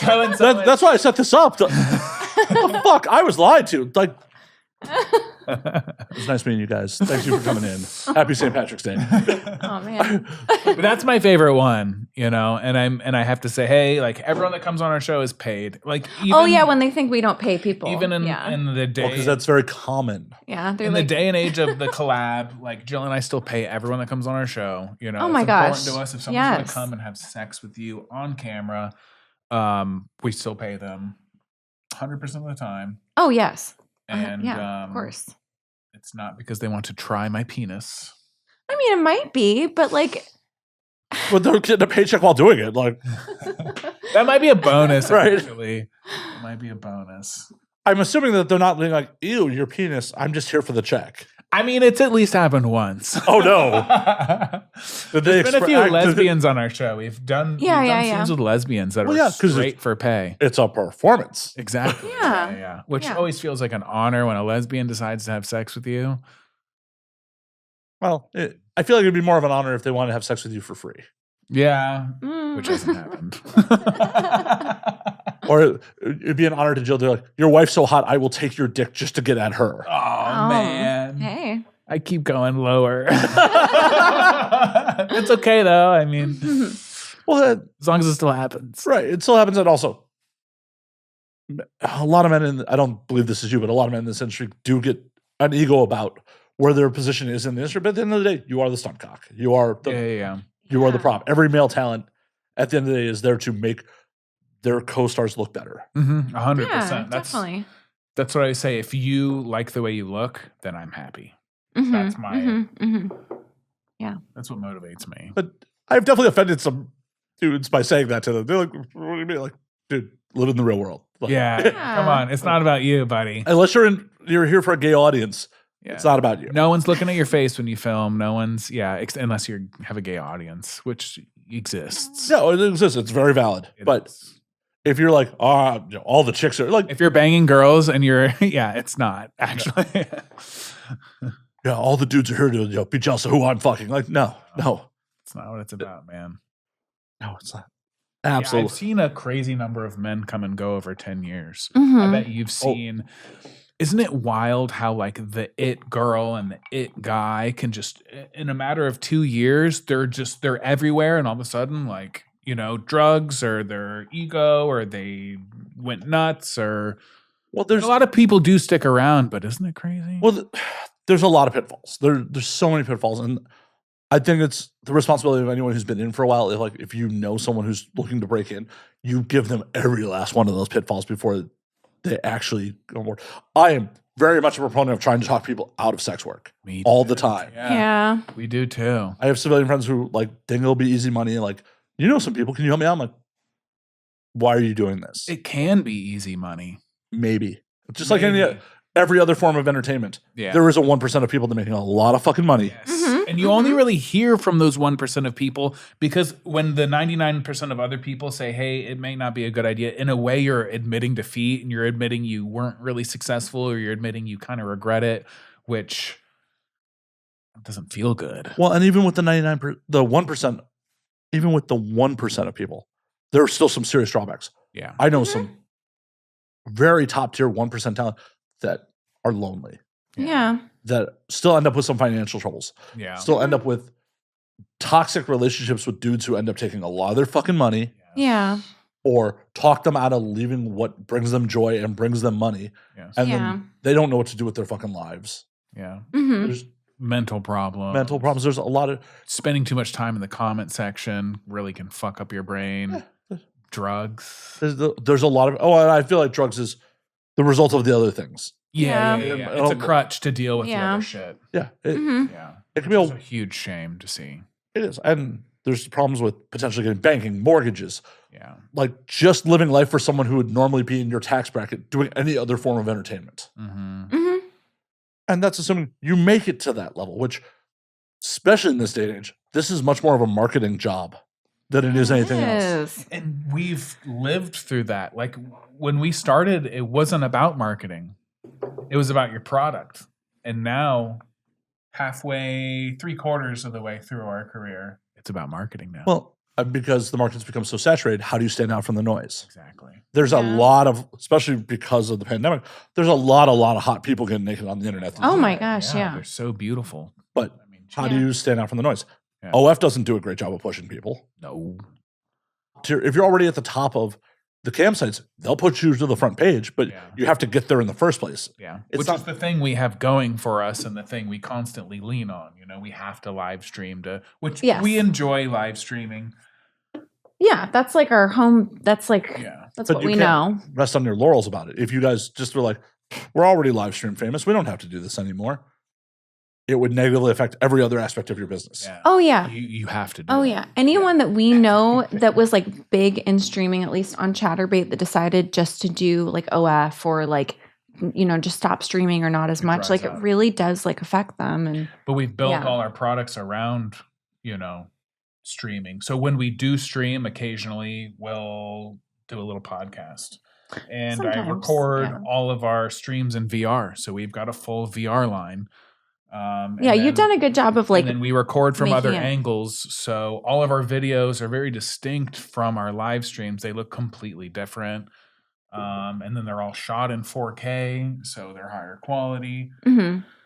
So yeah, like you said, everything revolves around the live stream. If we don't do it, it kind of ends up dropping off. It's a blessing and a curse. It's what got you to the party. Yeah. Yeah. I'd rather be doing that though than making really dumb reels. Yeah. To be honest. It's just not our thing. I think some people maybe really like that. It's just it's I've had not some us. good ideas, but I always stop. Well, the problem with diving into the making really dumb reels for attention thing is you have to keep doing them. Yeah, exactly. Yeah. That's the problem. You can't just do one. Yeah, you can't just do one. Exactly. And wherever you start, you have to keep getting more dicey, more like, you know, yeah, in more your face. In your face. Yeah. Yeah, exactly. But Yeah. Where does it end? Where does it go? Are we all gonna AI ourselves to be more shocking or no, I'm going to let my mental illness do that for me.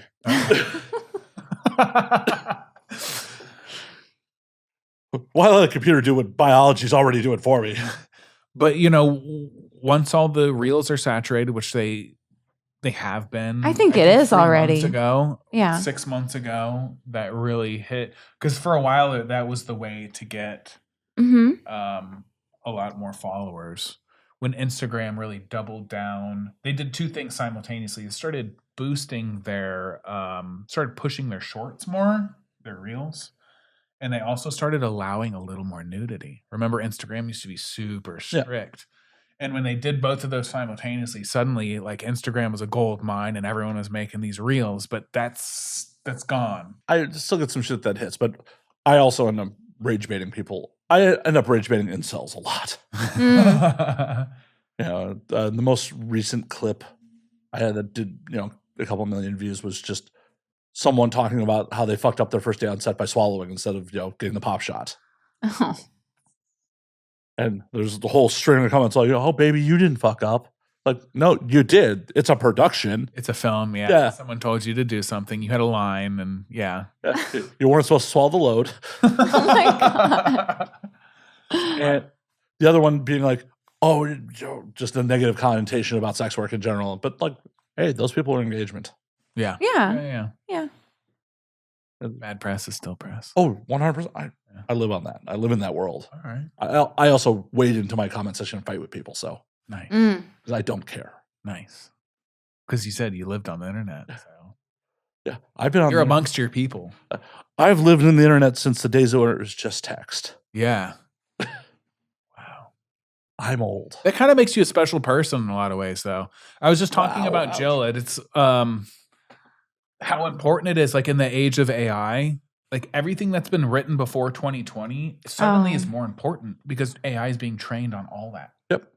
And now everything after 2022, 2020, I just say 2020 for the fuck of it sometimes because shit got weird after 2020. AI is trained on everything before that, because AI doesn't want to ingest AI generated stuff already because that would just be circular. And make the hallucination even worse. Even worse. Jill, have you ever ChatGPT'd yourself?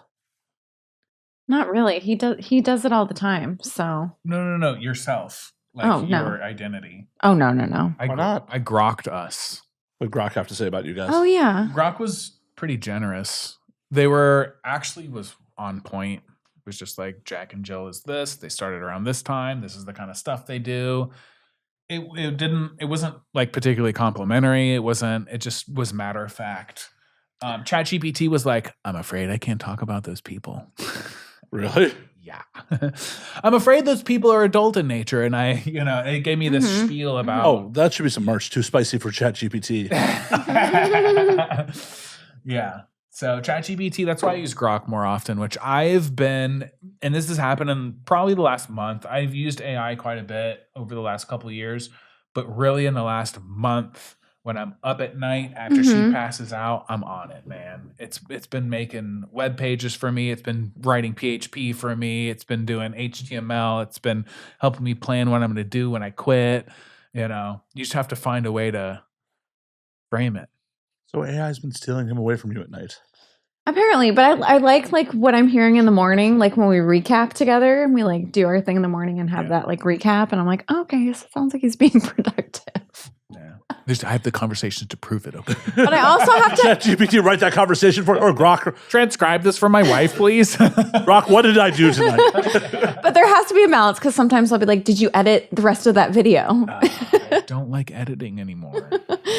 So, because we kind of have like our delegated tasks. I'm like, did you do your part? Yeah. So we can finish it. The division of labor, I say. Well, and that's the other part of going back to people getting into doing this for a living, it's like, oh yeah, it's not just show up and fuck. Oh, definitely no. not. I mean, there are jobs that are that, but Not anymore. No, not really. yeah, it's really not. You won't make shit if you just show up and fuck anymore. Yeah, Absolutely. You will. I know some girls that you'll get just, burnt out. and you'll be just wondering check to check. You know, I have friends that are mainstream performers who are just like, yeah, I went from getting multiple bookings a month to getting that same amount in the last 3 months. Yes. It's a very fickle industry. It is, and people have that's kind of ties into what I was saying earlier.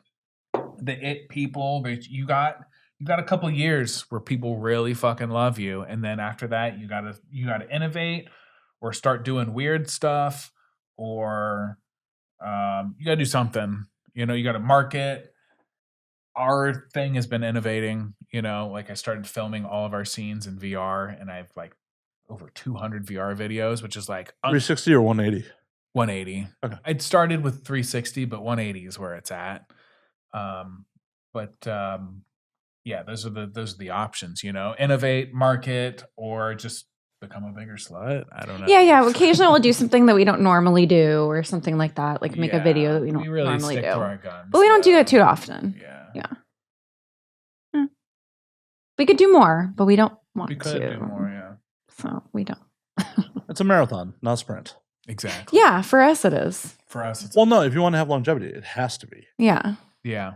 Well, and longevity was really important because, like, going back to what I was talking about, we both had really good jobs, and I'd gotten to the point in my career where I was like making good money, and I was having to talk at conferences and teach people and market, and I would get up in front of people, and I would say to myself, like, someone in this room maybe knows who I am. And it Well, because you get on the plane and someone would be like, "Oh, I just saw It you." would scare me so much. Like and I was on- I can't do this yeah. anymore. I can't put my boss, my supervisor, my boss's boss in this position where they've invested so much time and energy as me as an individual. I can't represent all these hardworking people to just have someone be like, "Hey, saw you had sex on the internet? Like, what the fuck?"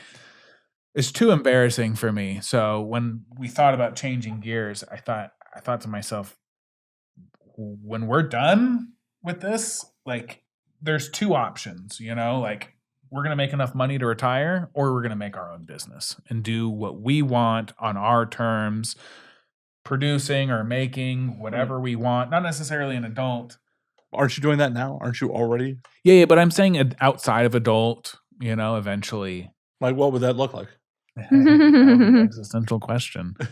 I love making things, like physically making things, but I've always been really fascinated in high-tech agriculture, and I really want to grow food, high tech. I've really been into research. He's always been into horticulture too, though. Aquaponics, like, and I want to start a microgreens business. I haven't done it yet, but I'm really eyeing it now. Like, I'm seeing my 40s come up, and I'm trying to look at how to make the world a better place. How do I provide for people? How do I have a positive impact? And making competitively low cost, high quality food, I think, could be that possibly. Insects. Insects. Making things out of insects. Oh, wait, did you say sex or insects? No, I said insects. Insects. Yeah, they're high in protein. Oh, I heard sex. Sorry. I know where your brain I thought you say and sex. No. Insects. Insects. Yeah, lots of protein in insects, I hear. Usually make a lot of protein. Yeah. That could be high quality. I haven't been eyeing that. But why not? Well, what bug? I don't know. I'm not the scientist here. Actually, I have. I've eaten ants before, but you've eaten ants? Yeah, I've actually never really eaten insects before. I can't recall anything like that.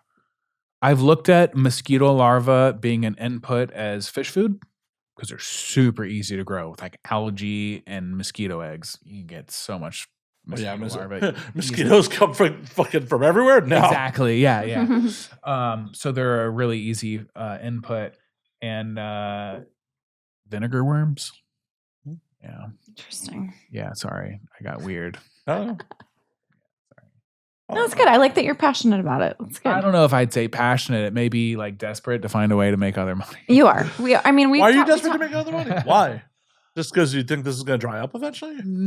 It will. It's Not inevitable. Not necessarily. I've been doing it for 10 years. I have a kid. I want to raise my children, spaghetti monster willing, God willing, whatever you want to say. In an environment where I'm doing something positive, and that's not to say sex work can't be positive. It can be, but to a young adult, young child, it's not. And 9 times out of 10. I mean, that's just because of society's stigma about it. Yeah, but there's a practical perspective too, is that I've learned this over time. Is that in doing adult work, I've met a lot of people that have an obsessive preoccupation with sex, their sexuality. And I've seen it a lot growing up with heterosexual people, but you meet gay people and you meet trans people that are obsessed with their sexuality to the point where it's their identity, it's their hobby, it's and you look at what the human is at the end of the day. I don't want to be known just for sex work. I don't want to be known just for sex. I think to be a well-rounded human, there's so many other things you need to do and say and see. And so I want to do the other things. We've done very well at the sex part, which is a part of human. Yeah, that's how we all got here. Yeah. But I think there's other stuff to do. And there definitely is. Almost need to make up for lost time. It's a weird thing that's developed. Well, I think it's also part of like our next phase, because I feel like him and I, we talk about, because we've been together for so long, we have all these different like lifetimes together, and each time we've like accomplished something different. And I think that's like the next thing we like want to like work on maybe doing. Yeah. And I think it's like fulfilling. We did sex work to pay off our loans because we were in a situation like I didn't do sex work because I wanted to be a boss and I wanted to swing my dick around and she didn't want to like show her pussy on the internet because she like it made her feel good. Like we did it. It was a means to an end. Mm-hmm. And the way we are, we want to be good at whatever we do. It doesn't matter what it is, whatever we choose to do, we want to be good at it. And it just so happens that we're doing porn right now and we want to be good at it. And I think we've gotten good at it and we have been good at it. And so we need to figure out what else we need to be good at.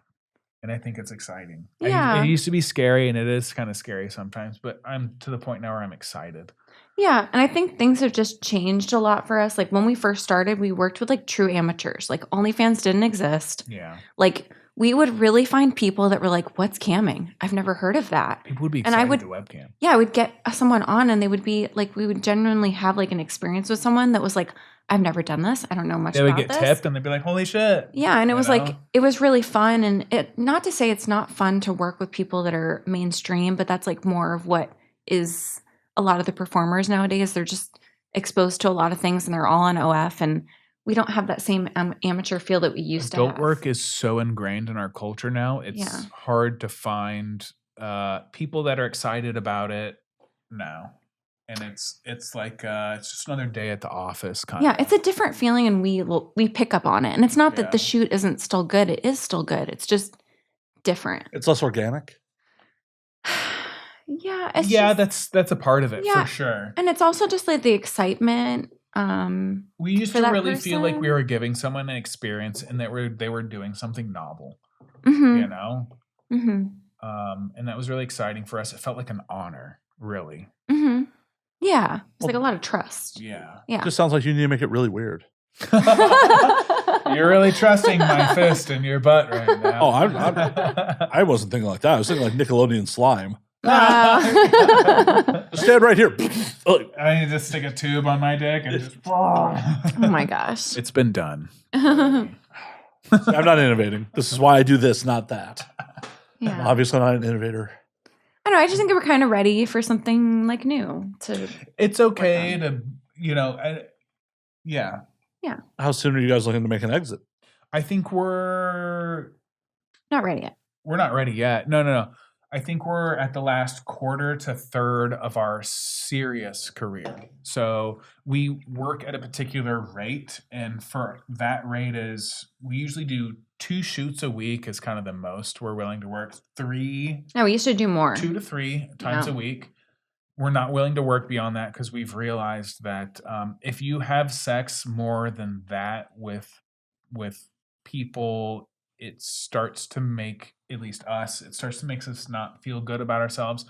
But more importantly, you get less excited about the people you're working with, and you're not able to give the people you work with the kind of like excitement and investment that they deserve. I don't know if I'm saying this. Why do you feel that is? Sex drive. My sex drive isn't there. Like I want, when someone comes to work with us, I want to be excited to touch them, to Yeah. And you need doing a good job.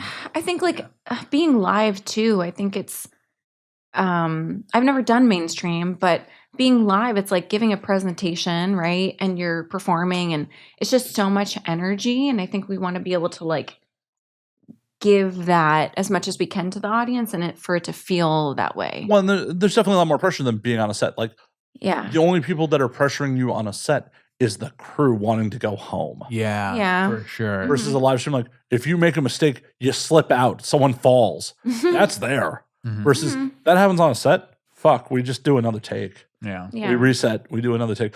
Or the fact that on a set you can cheat things. Fake cum. Well, yes, fake pops is very much a thing.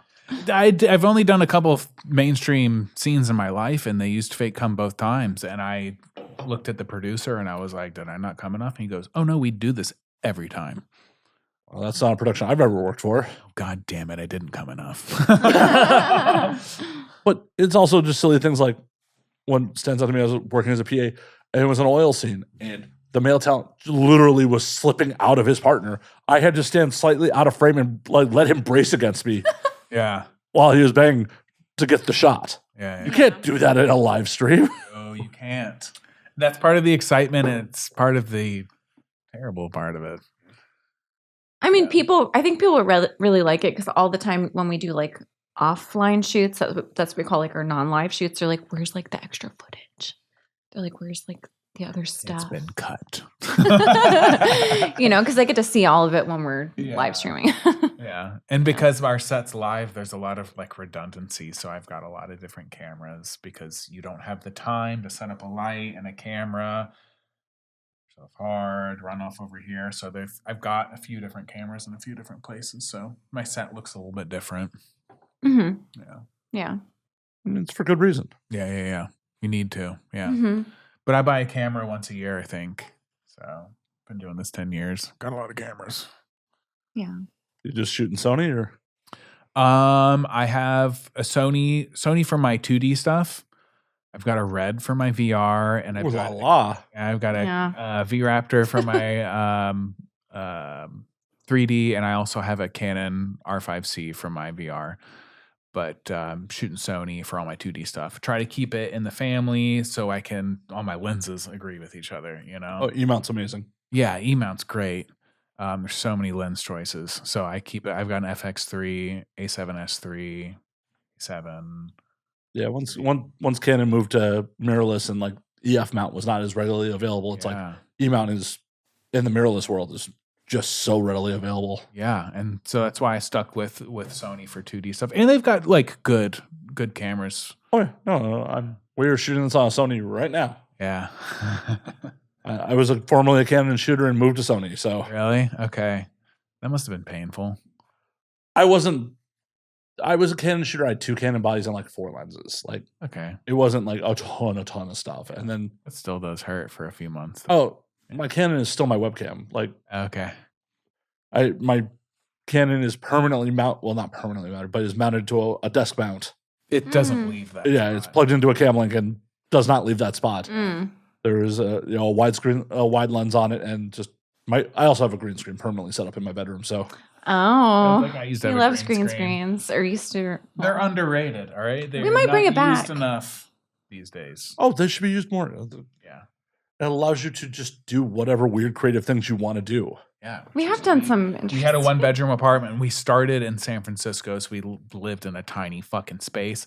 And to distract people from the fact that we lived in a shoebox, I had a green screen. and I used to use a lot of NASA imagery because it's in the public domain, so you can use it. So I used to do that a lot. I've done some like fun stuff though, using the Yeah, a green lot of screen. fun stuff. I got a green Zentai suit that I Nice. cut a hole in a few places. I did like the cockpit. My like, penis. tucked in the airplane, in the cockpit. Yeah, That was fun. I used to have a green room. It was all green. Yeah, we painted it green. The chroma key special paint. Oh, I've encouraged people to like, because they make chroma key bed sheets. I've encouraged people to like put them on their bed and do shit with that. No, I don't know anyone who's done it yet, but someone needs to do this. There's a viral reel waiting to happen. The bed is lava. Well, just the viral reel is what starts off, and then it goes somewhere on the hub. Shortly There you thereafter. go. Yeah. It was like, oh, we're banging through space. That was our thing, kind of, you know. But you could have the bed be part of it. Chroma key sheets. True. We don't fuck on a bed a lot. Well, in We our don't. personal life we do, but We- not on cam. It's always a couch Yeah. Couch is easier for us. for camera angles. Fair. Yeah. Yeah. Because with the camera involved, you gotta start doing this, and then things start shaking, and then you need a C stand, and once you get a C stand, you need cords, and once you get, Yeah. Yeah, it's either that or hire a crew. yeah, which Yeah. we do have someone that helps us. One person. Yeah. Kat's amazing. Shout out to Kat. Yeah. She does help us when needed, but I think we like to just do it. And I'll pick up the camera if I need to Yeah. get like a shot with someone else. Yeah.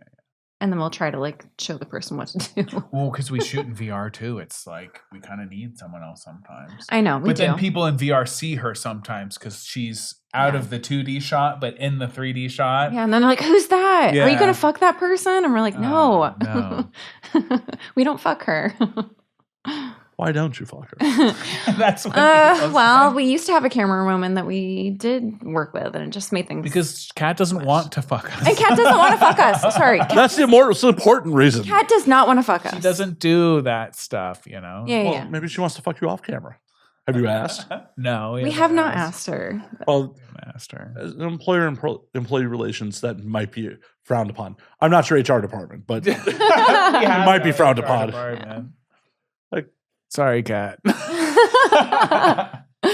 Kat, don't make it weird. If you want to fuck, say something. If you don't want to fuck, say something. Oh my Don't god. leave it ambiguous.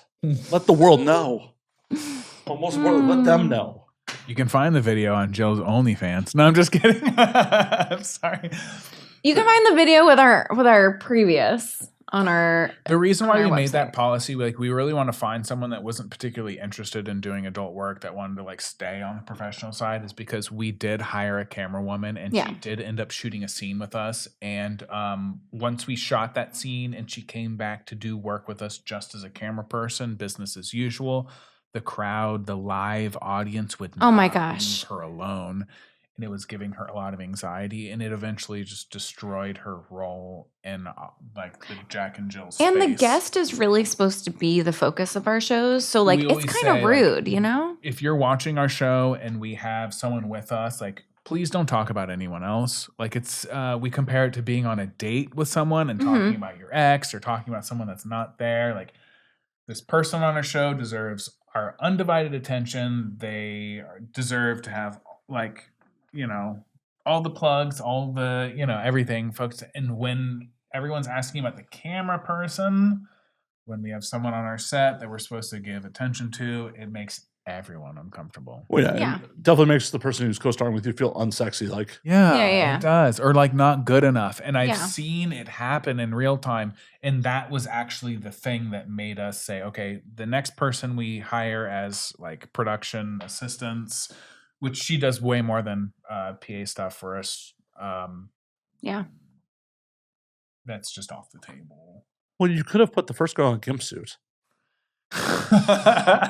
We tried. Mm-hmm. We tried to take it that far. It wouldn't work.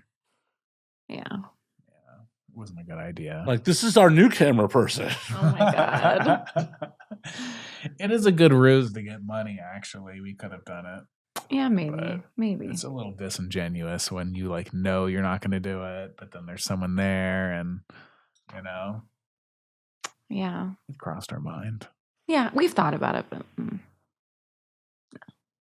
Well, I'm doing the pee dance now. Can I go pee? I know. What time is it? well, we're getting about close to that time, but we're not quite there yet. But yes, Okay. go pee. Okay. I heard that the older you get, the longer alcohol like stays in your system. Is that true? I'm not a scientist. I don't know. I think that's true. I've heard You that. do seem really good at drinking, though. I have a lot of practice. Well, yeah, it's different of tolerance, and you have to factor that in. Yeah, no. My tolerance is yeah. You seem like I'm fine. yeah, you're fine right now. And we've done some damage. I think you are 2 ahead of me. Sure. If I finish this, you're 1 ahead of me. 1 and whatever you've drank. Yeah, but are your pores the same? Are we going to take out microscopes? Are we looking at pores? I don't want to have my pores on the internet. I'm self-conscious about my pores. Why, Jill? Why? Why are we bringing up my pores? Why? I'm just saying how big of a pore it is. I don't know. Oh, pore. I thought you were talking about pores. Oh, yeah. It's like, She's like, she wanted to know how many milliliters. oh, yes. Those Pills. pores. I was getting self-conscious about my skin. Oh. Oh, yeah. Don't talk You don't about need that. What? Like, why would we talk about my skin right now? We're in 4K. This is not cool. Yeah, don't do that. I'm going to have to beauty box myself. God, and there's no mist filter on it? Jesus, I'm naked. I know. It's a When we beauty box, switched though. from like, what did we have? Like a Brio to the. Logitech 920. Okay, Logitech 920. We might drink an entire bottle of Jameson, sir. Happy Saint Patrick's Day. I was about to say New Year's. Maybe I've drank a little more than I thought I had. We're almost there, We're man. almost there. We're almost there. We gotta drink the whole bottle. I don't think I've ever killed a bottle. Yeah, 2 hour sitting. Yeah, with someone else. I don't think I've ever done that. Okay, well then now we have to do it. Yeah, we kind of have to do it, but it's gonna be a tall order. But we can do it. If Jill's interested, she can have a little too. Yeah. Do you get any smoky vanilla notes when you try this? I was like wondering where that was going when you said smoke. Smoky vanilla notes. Like, wait, come on, just let me. It does smell like sweet. Doesn't it? Try it. It tastes even stronger now. Like, not because gonna I lie. just poured it. Good job, babe. I can't say that I like it. Do you like it? Do you genuinely like it when you're drinking it? You're like, this tastes great. The first one is always a bit jarring, but as the ice melts, A bit jarring? Yeah, you're always kind of like, but as the ice melts and you continue drinking it, it goes down easier and you start feeling good. So you're saying you like how you feel, but you don't like how it tastes. Are you saying that? It's hard to describe. It's way easier to describe the joy of smoking than it is to describe the joy of drinking. Definitely. Are you a sativa or indica guy? I'm a sativa person. Yeah. Even though I was told by a person way more educated than myself that it's complete bullshit, and I still don't believe it. He said they're all the fucking same. It all has the same effects. It's not the indica sativa thing is bullshit. Then why does everyone else in the cannabis industry push it? I don't know. He says it's like a marketing ploy. It's like the terpenolines, the limonene, the humilamine, and all that. I swear it makes you feel different. I think it makes you feel different. I think it makes you feel different. I'm a sativa person. Is a placebo at that point? That's what they said. And the placebo effect we all know is very true. Very true. Well, we know that at this table. The people at home may not believe us. It's real. The placebo effect is fucking real. I don't pretend to know what the people at home know or think they know, because probably wrong in a lot of cases. I learned at a young age the placebo effect was a real thing because I was having an asthma attack when I was 13, and they brought me to the hospital, and the nurse gave me a sugar pill, and she grabbed both of my ears and she looked at me and she said, "This is going to help you feel better. It's going to work really fast." And I took it, and it did. It calmed me down. I slowed down breathing, and I said to the nurse, "What was in that?" And she said it was a sugar pill. You sure you just don't have a thing for your ears? Maybe it's... I could, No, I don't. Oh my God. Have you guys experimented? Jill, have you grabbed his ears? Have you grabbed his ears to see if it relaxes him? Placebo effect is real. I'm saying... No, I've never done anything with his ears. Why not? I'm sorry. I haven't done that. Maybe haven't licked begged your hard ears, but enough. that's about it. We're very vanilla in the bed. It's a Yeah. good segue into our sex life. Like, are you talking about our personal sex or the Yeah. online sex? Our It's personal different. sex, Personal. Jillian. Personal stuff. sex now is like a lot of quickies where like you're trying to catch me in the shower, which is like a lot. Why are you in the But shower so often? I mean, I like taking showers. No, she's not in the shower often. I just try to get it in the shower. Oh, it's like you Well, hear see, water and you just Yeah. So what are you doing? I see you. well, we're kinda on getting similar ready for the shower. schedules. We're on similar schedules. So if we like exercise together or something, he'll like want to take a shower. He'll be like, "Oh, you're going to take a shower? I'm done with my workout too." What a coincidence. funny how that works out. It is really funny how that works out. Yeah, and in the shower, you're pretty limited, especially like with our height difference. There's a lot of It's just limited. bending over and being like, all right. Why I don't try you- to lift her But- up in the shower. Yeah, but nothing. I try to. That's a dangerous game. Oh yeah, It he is has dangerous, tried to. but I'm a dangerous person. But you still always lift me up in the shower because you're so much taller than me. Your body just like I have to forces me. spread my legs just to be short enough to have sex. I feel like you guys in your new place should engineer a shower that like has a slope You should. where she is just higher up than you Yeah. in the back end of the shower. Yeah. It'll probably just make things worse. I don't know. I'm scared. Worse as in I'll try to get scared. You're more an engineer. sex. You'll figure it out. Yeah, I'll figure it out. This might lead to like more. I don't know. I'm Sex. More scared. children? Yeah, God, I'm down. I'm scared. Noted. Thrilling. Be in the shower. Well, This because is the great thing. We get to design our own house now. With the weird shower sex hour. Handheld. God. You need lots of places for handholds. Holy shit, that is stronger now. I told you when I tasted, it, I was like, Holy shit. Well, you poured it for yourself, so. Yeah, well. It is a self-service show that way. But we We have have to we finish have this okay, we have bedroom sex too though. That's We like do. that's comfortable. It's very spoony. Yeah. You like try to switch it up and I'm like, okay, not today. There's 3 positions I have available to me. This There's also has to spooning. do with Wait, I hope it's available to both of you. Everything's available. Almost everything's available to her. yeah. There's not a whole lot available to me. I think if his dick wasn't so big, we wouldn't have this issue. But If like she said you know. fuck me while I'm insert whatever weird thing here, I would probably do it. You know, if she was like fuck me while I'm doing laundry, I would do it. oh probably. Any positions available. He's has a really high sex drive, I would say. Compared to me at least. I think most men have a pretty high sex. No, drive. I think you I have think a- I most think you men have a would really have high sex sex drive. once a day if they could. But didn't you say your testosterone was like pretty high? Is like When I was younger. Wait, I still have to. I got it tested recently. I didn't check it against. Why am I wearing this? Against normal guys.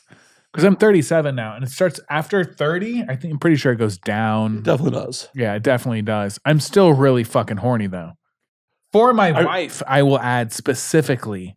You live in Vegas. There are definitely doctors that will get you TRT replacement if you want it. I don't want to do TRT replacement though, because I heard there's things that happen. Yeah, and I think it can fuck with your sperm, like your sperm production. That's what Yeah, I'm saying. we need the sperm. I had a doctor offer me TRT replacement when I was Oh, living yeah? in Vegas like a decade ago. And I'm just like, Big there. I do not want to do this. I was such a horny dick in my 20s. Yeah. Like I was aggressive and I was just horny all the fucking time. If like my current leveled out testosterone makes me the person I am right now, I'm cool. I don't want to be angry all the time. I kind of enjoy the clarity. Yeah, to be exactly. honest.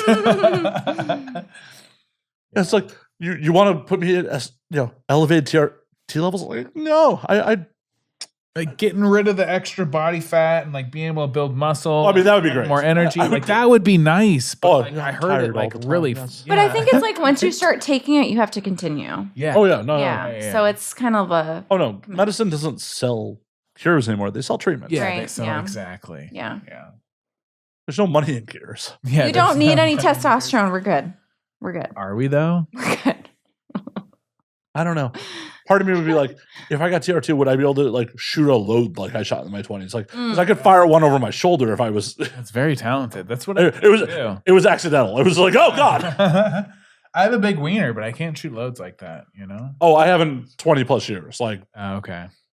but I'm assuming that was because of testosterone in my youth. Like, Everyone's gonna live their glory days. You know? yeah, but that glory day sadly was by myself. It was just like taking care of myself, and all of a sudden, like, oh shit, what the fuck? It was like slow motion coming from my face, and I had to dodge. There's been a couple of those. The look on Jill's face. Anyways, the personal sex is pretty vanilla, and we like it that way. Yeah, You don't it's have to do any nice. weird stuff. I just want my partner to come. I want her to be happy. And that's really what I want out of it. Yeah. It's not rocket science. It's good. It's like it's good. nice. It's different than our. There's usually 3 positions. It usually starts out. Come on. But I'm gonna be honest. Like those positions are just like they work better for your shape and like you. Oh yeah. And that's why we do that. That's why I want to do it. There's a That's reason why I'm for okay it. with doing it, because something that's developed for me over time, that's like distinct from me as a sexual person when I was in my early 20s versus now, is like I don't want to fuck someone if it doesn't feel good. If they don't want to be doing it, I don't want to do it. Like if I'm fucking my wife and she says it doesn't feel good, like I don't want to do it. Yeah, that's how it should be for everybody. But if I was 21 and she says it doesn't feel good, I'd be like, yo, I'll finish in 30 seconds. You know what I mean? Like, I gotta admit it, I think every dude's been in that moment, but like, okay, I'll just pop real quick. Yeah. But like, I'm very preoccupied with her pleasure and her happiness now. And so I want her to have sex with me. I want her to want to be having sex with me is what I meant. Well, and that's what the ideal goal is. The ideal goal is like both people are receiving pleasure and like to an equal level. Yeah. Mhm. Like we definitely should be fighting the stigma of I fucked her. No, we fucked. Yeah. Oh, There's yeah. a big distinction there. Definitely. The big problem is like I'm way hornier than her. So the sex ends up being like a favor sometimes. Well, I mean, I think it's good to do it because I'm not like, people ask us all the time in our show, like what's your, like what turns you on before sex, or like, what's your foreplay, or like, what are you into? And like, I don't really need a lot of foreplay. I just need to start having sex and then I'm like into it. And I like need to be doing it. I actually have read like a lot of women are like that. You like need to be in the act of doing it and then you're like enjoying it. It feels good. So then you're like into it then. I will say though, unless you're an extremely good actress, when we're in our shows and we talk about sex for 30 minutes, and then I will do sensual touching and sensual things, like all that extra foreplay, like No, it does work, but we also use like vibrators and stuff. Yeah. So that makes a big difference. Also, dudes, don't be afraid of vibrators. They're taking our jobs. No, they're not. It's just they're They amazing. took our jobs. No, I'm just kidding. I feel just like to say that. It reminds me of that I like South Park, and there's the scene with the truckers. They're yelling, they took our jobs. Oh yeah, you I say like to that. say that sometimes.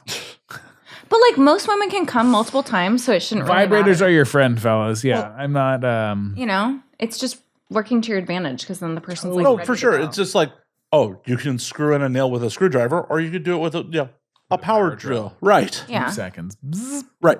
Why would you not work smarter? Yes. Work smarter, not harder. Because at the end of the day, that tool, that toy is just an extension of you. You are still getting your partner off. Don't feel self-conscious. Yeah. And one of the Yeah. few kinks I do have is like an overstimulation kink. I like to push people to their limits. You do. Maybe. She kind of looked away. Yeah, I know. She goes, You do. You do. But like if you're having sex with someone and then you put a vibrator on them, it's fun. Yeah, and for some Maybe. people, like Maybe like not it for can her. help them. It can like help them get started because some people are really like tense, and like they need to like relax like those muscles. So the vibrator can like help with that. And when we first started having sex, like a vibrator would have been great. Yeah, it that. would have been great. Yeah, when I was like super young and like sexually Yeah. inexperienced, and I was like, "What the fuck?" It would have been like What very was helpful. your first time, like the two of you together? What was the first time? It Or was difficult. You two together. She described the beginning of it. She got on top of me and said, I don't fuck men I'm not in a relationship with. No, I mean, once you actually agreed that it was happening. Well, that's how it started. And then I think I gave you head that time. No, that was a completely separate time. Oh, I don't remember. But the sex She was will difficult. Super suck memorable. someone's dick. No, it actually was super memorable. It was amazing. No, it's just like it was difficult, and I was like, "This is like." It wasn't very good. Yeah, it wasn't. For her. It took us like Again, because I really value my partner's pleasure when I'm having sex. I want to see the woman I'm with be like, "Oh my god, this is amazing! This feels so good." And part of it is for me, but a lot of it is just because I want her to feel good about it. Yeah, but you're older now. We were like 19 at the time. No, so I'm saying even then. Oh, even then? I mean, as a man, there's something that just hits the ego just right of uncontrollable back spasms, and you shaking. I was like, oh yeah. Yeah. I There's did like that. a nice spot, but she was just like, it doesn't feel good. Ouch, no. Like, it wasn't very good. Yeah, you know? but you did give me my She's first orgasm. Tolerating it. I But gave it- her a first orgasm. But it wasn't until I was like 20, maybe. It was like 8 months after that. Yeah. It 8 took like months. time. Yeah. Was that you just getting comfortable? Yeah. Yeah, I think my muscle, like I said, I think my muscles were like tensing up. There's like a term for it. I think it starts with an N. She's closing her legs a lot when having Yeah, sex. So I or wouldn't go very dystagmus, fast. something like that. Where you, Dyspareunia? Is that's it a like term? pain during sex. I think. I don't know. I don't know. There's different terms for it, but I think I was tensing up because I was like anticipating pain. So then I like wouldn't let him in. I still remember. I was like when I pushing had him my out. First orgasm though. Yeah, I was on top. I mean, that's how I come on top. Yeah, most of the time. So, yeah, it's been like great now. I mean, after like I had a baby, then we had to like go through that. That was like Again, almost yeah. like starting over. Joe can squirt now too, But I was squirting before I got pregnant. which is another one of my weird fetishes. I don't think that's a weird fetish.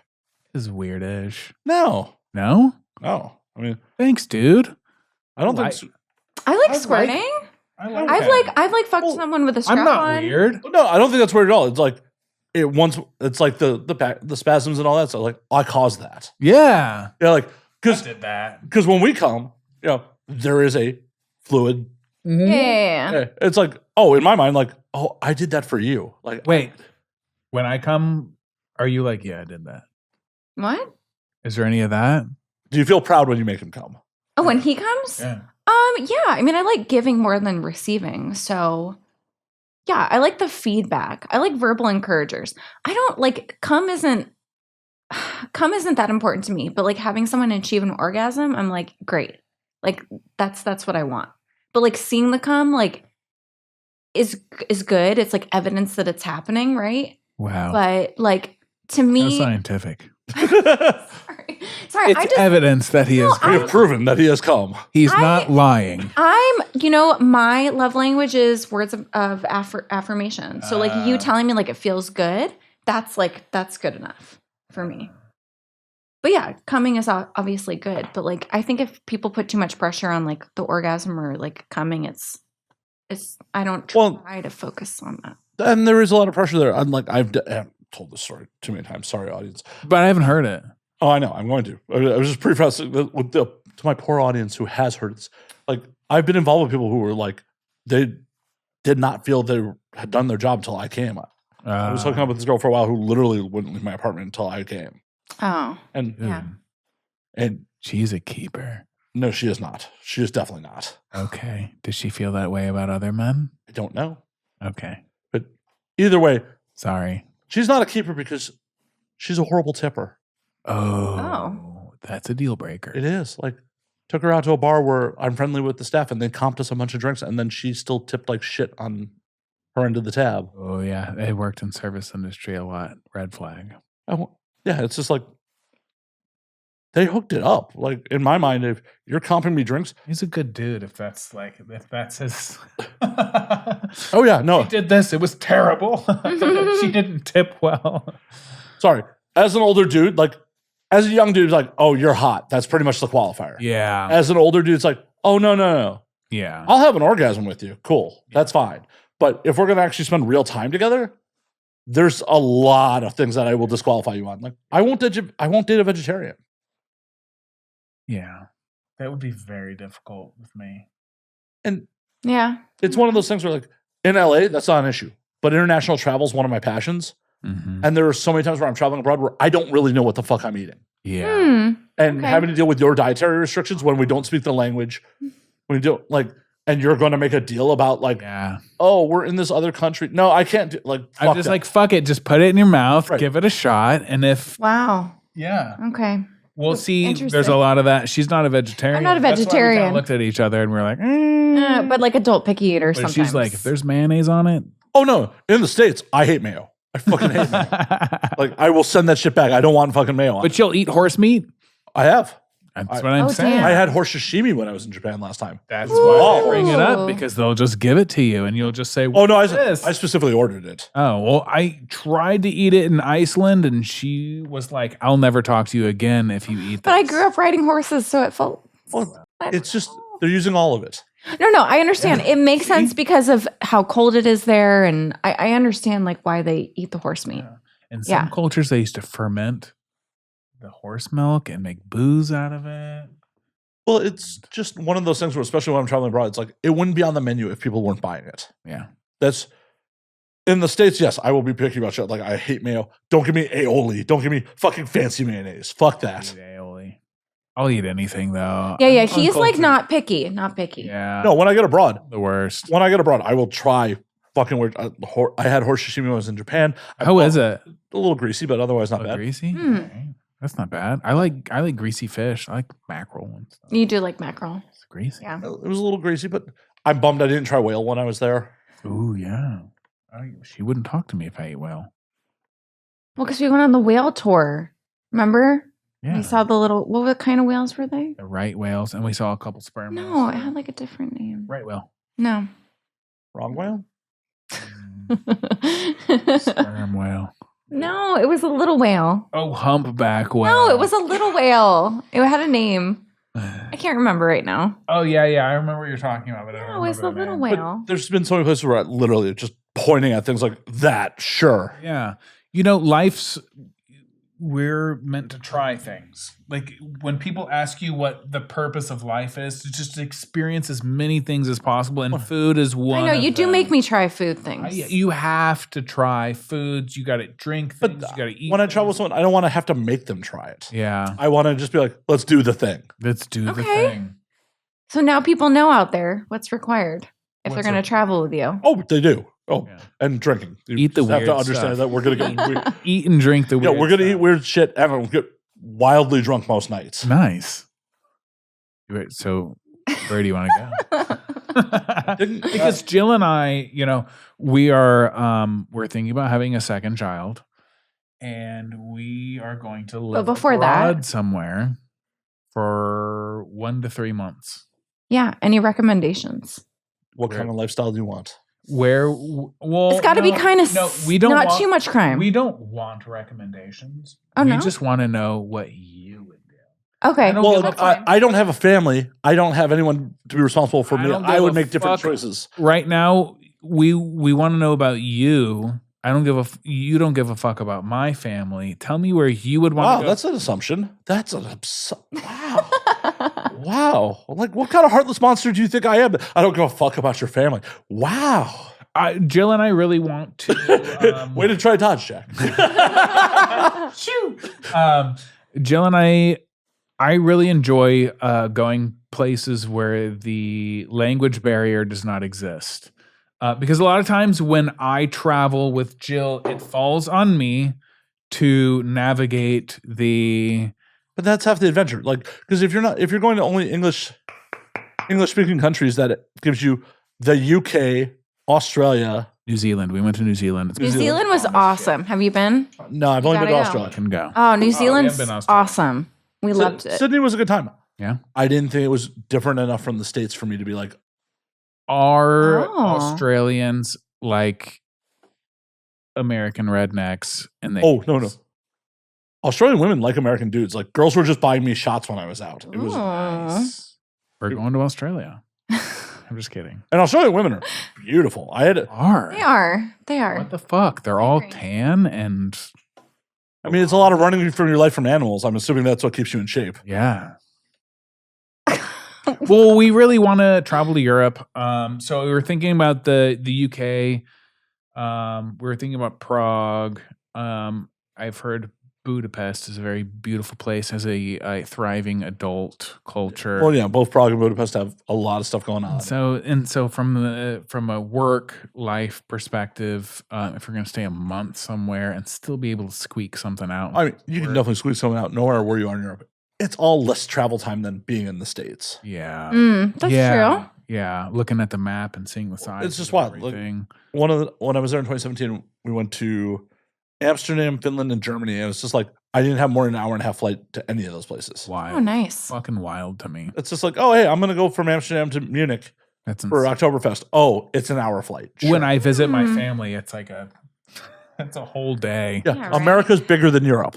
Oh yeah, yeah. So, and you can just get around on rail, or when I was in Spain, it's like, oh yeah, we'll just take a 3-hour train ride to Madrid. No big deal. Are Europeans gonna hate me when I go there now? Why? I don't know. Been in the news, kind of. Has it? What I found traveling abroad always was Europeans' response was always, oh, Americans that don't leave America are the problem. Yeah, that's Okay. actually really true. And I wholeheartedly agree upon that. Mhm.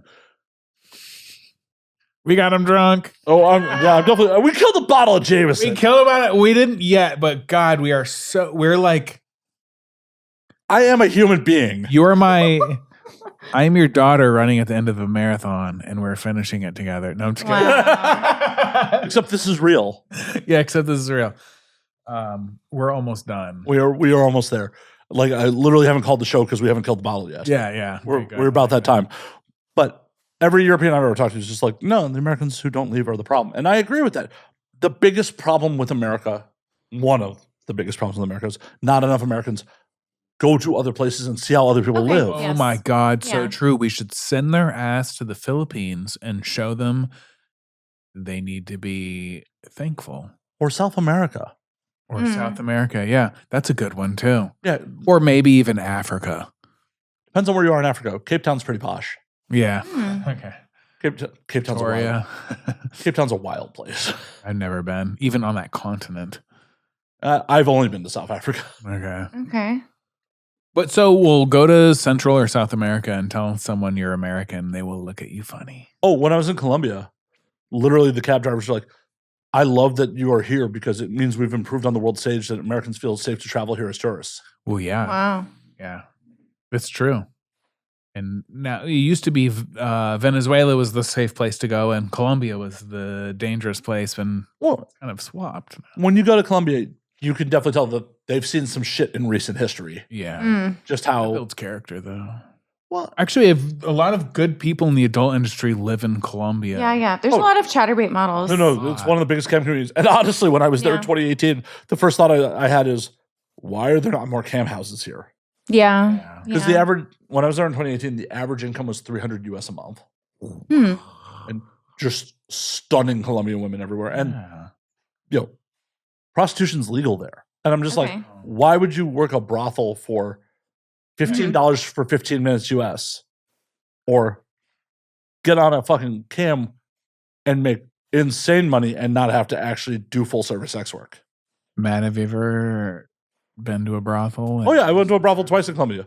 Yeah. That's how I know it's $15 for 15 minutes. Yeah. That's what I was going to ask. I've been to a brothel in the Philippines and in Costa Rica, both unintentionally, and both did not use these services. But it's shocking how beautiful everyone is, and like how like clean and Yeah, very been to a- aggressive. I've been to a brothel in Tijuana and didn't realize it was a brothel. I thought it was a strip club. Oh. See, that's what happened to me. It just said karaoke in the Philippines, and I went in there, we're having a good time, and people just start just attacking you. The one in Tijuana was weird because I thought it was a strip club where like full service work happens, and I was just like, no, I'm cool. I'm just here because my buddy wanted to come here. Yeah. And one of the girls was like, why are you guys here if you're not buying? I'm like, my buddy's upstairs buying. I went because it was the only thing open past 2 a.m. So when we got booted out of the club, or it wasn't a club, it was a bar, we were like, that place looks like it's popping. So we went over there. It got This Manila in. or? No, this was in Jaco in Costa Rica. Oh, okay. I thought you said the- Philippines. So. Well, when I was talking about the Philippines, it wasn't past 2 a.m. This was just the karaoke place in Palawan in the Philippines. That's one of the karaoke places I went to in the Philippines. And that's when I legitimately did not know I was in a brothel. And that's the only time I've actually had a like full lineup done in front of me. And I was like very uncomfortable because like that's very not the kind of guy I am. And she was like, the woman was very adamant. She was like, you have to pick a lady. And my buddy was like, he like kind of whispered to me, and he just, because he was working in South Korea as an English teacher. He's like, just pick a lady, just like buy her a drink. We'll just hang out. Like, whatever, dude. You don't have to fucking do anything. So that's what we did. We picked a person. We just like bought them a drink and hung out for a little bit. So we did that in Palawan, and then we did that in the word escapes me. The place escapes me because I'm really hammered right now. It's an island in the Philippines that everyone goes to party their ass off. Boracay. You've heard me say that word before. Well, I've asked you about what'd you do on your trip. In Boracay. Where'd you go? Yeah. Jill, what's your brothel experience like? These are all boys' trips that he did. I'm well behaved, you know? Yeah. I'm well behaved mostly because I'm a really cheap person, but mostly because 15 for 15 is out of your budget? That's actually really on my budget. But if I'm being honest, like it all goes back to what I said earlier. Like I want the person fucking me to really want it. That's how I get off, man. If someone's fucking me because they have to, I hate that. I hate that more than anything. Yeah, you'll like stop the sex and be like, yeah, like personally, like if we're just like if you don't want to be doing this right now, like we don't have to. Sometimes to keep myself going, I like imagine that the person wants to be doing it, you know? Yeah. Just because honestly, after being a male performer for so long, like that's what keeps me going. And that's kind of how we decide, like, too, sometimes if we want to have people back or not. Like, did that person seem like they wanted to be there? Did they seem like they were just fucking us because they wanted to be? Yeah, or they're fucking us for the prestige, or the money. You know, that's most people fuck for money. You know, and so if you're just doing it for money, you know, respect the hustle and all that, but like, you know, like go. Oh. Do your thing. I mean, I feel the same way about just doing this. Like, yeah. I want to have people on that are having fun with it. Like, if you're just here, like, just because you feel this is a good promotional opportunity and like there's not a good vibe, I don't care how big of a star you are. I won't have you back. Yeah. Exactly. Yeah. Have fun. Talk. Want to talk. Yeah. You know, be vulnerable. If it feels like I'm pulling teeth to have a conversation with you, we're not doing this again. I showed up really dehydrated. I was really vulnerable. Oh my God. It seems like to be a recurring theme in your life that you just are dehydrated a lot. Yeah. Oh my gosh. I'm gonna have to email Kat, be like, can you make sure he has some Pedialyte when he gets back? Get him some water. Oh no. I feel like we're in Pedialyte territory. Yeah, we might. Oh my God. Why are you looking at me like that? We'll get you some Pedialyte. Don't worry. You're good. We're getting an Uber and a Pedialyte. Maybe they can stop at Walgreens or something. Oh, yeah? Yeah, he honestly hasn't drank this much in like a long time. So hold on. Yeah. Where You're would doing you good, go? though. You have yeah. to tell us the country you would go. If I was living abroad for 3 months? Just 3 months is a lot. Just 1 month. 1 month is good. 1 to 3. I'd go to Japan. Japan? Oh, yeah. Sorry, audience. Sorry. Why do you bear it? I talk about Japan a lot. Well, I would love to go to Japan. We've talked about it, but we're still a little nervous. Why? Because I hate something about me is I hate being embarrassed. I hate being confused. I hate feeling stupid. And I hate feeling like I'm not following social propriety. It's pretty easy to pick up. Okay, cool. And also, there's English signage fucking everywhere in Tokyo. Oh, really? Nice. That's the biggest thing. When we went to Russia, there was not English signage anywhere. Where were you in Russia? We went to Moscow and we went to Sochi. I'm jealous of that. We did a webcam training we had for a sponsorship with a VR camera company. That's no longer. This was a long time ago. Oh yeah, I didn't think you were going to Russia in the last couple of years. Yeah. If you're an American, you cannot go. Really, it's very difficult. Yeah. Well, even then it's difficult. Shit. I'm one of the things that really sticks with me about Moscow is you could lick the sidewalk. You know. Oh yeah, it was so clean, fucking clean. And I'm used to American big cities One of the shared characteristics across big American cities, aside from the culture and just all the things to do, is they all smell like piss. Some more than others, but Some more than others. And we lived in San Francisco for 8 years. So that just smells like poop, not That's piss. the piss capital. Yeah, it's the shit capital. I mean, you all had an app to identify human feces. Yeah, and if you zoomed out enough, it was just a big pile of shit. It's true. But it's really something that stuck with me in Moscow. It was so fucking clean. There were some people that did speak English. I would say in Sochi we had more of a translation issue. Well, you know, usually in touristy areas, you'll find places that will have good English-speaking populations. People also just assumed that we were Russian, so some people would speak to us in Russian, and we were like, "What happens when you're white in a travel place? Sorry, in Russia, they walk up to you and think you're Russian." Well, yeah, they're not used to seeing American tourists. They're not, and they Yeah. actually look a little offended when. Yeah, they were start like, "Wait a speaking second." English. They're taken aback. And there's things about Russian people that changed me. You know, their Demeanor is a little bit more serious. I'm from the South, and we're fake nice. We'll ask you how you're doing. Bless your heart. We'll bless your heart if you're talking to us, but we'll ask you how you're doing if we're not talking to you, and we don't give a fuck how you're doing. We don't expect you to answer, "How you doing?" You know? But Russian people, if you ask them how they're doing and you don't have any intention of really hearing about how they're doing or talking to them, or if you, this is the big one that got me, if you smile at a Russian person, they'll think you're fucking weird. Well, yeah. Yeah, we got on the transportation and we like kind of smiled. I smile at people that I meet eyes with. If I'm walking on the sidewalk and someone meets eyes with me, I will smile at them. And I'll usually do one of these because in American society, when two men meet eyes, the nicest thing you can do is do one of these.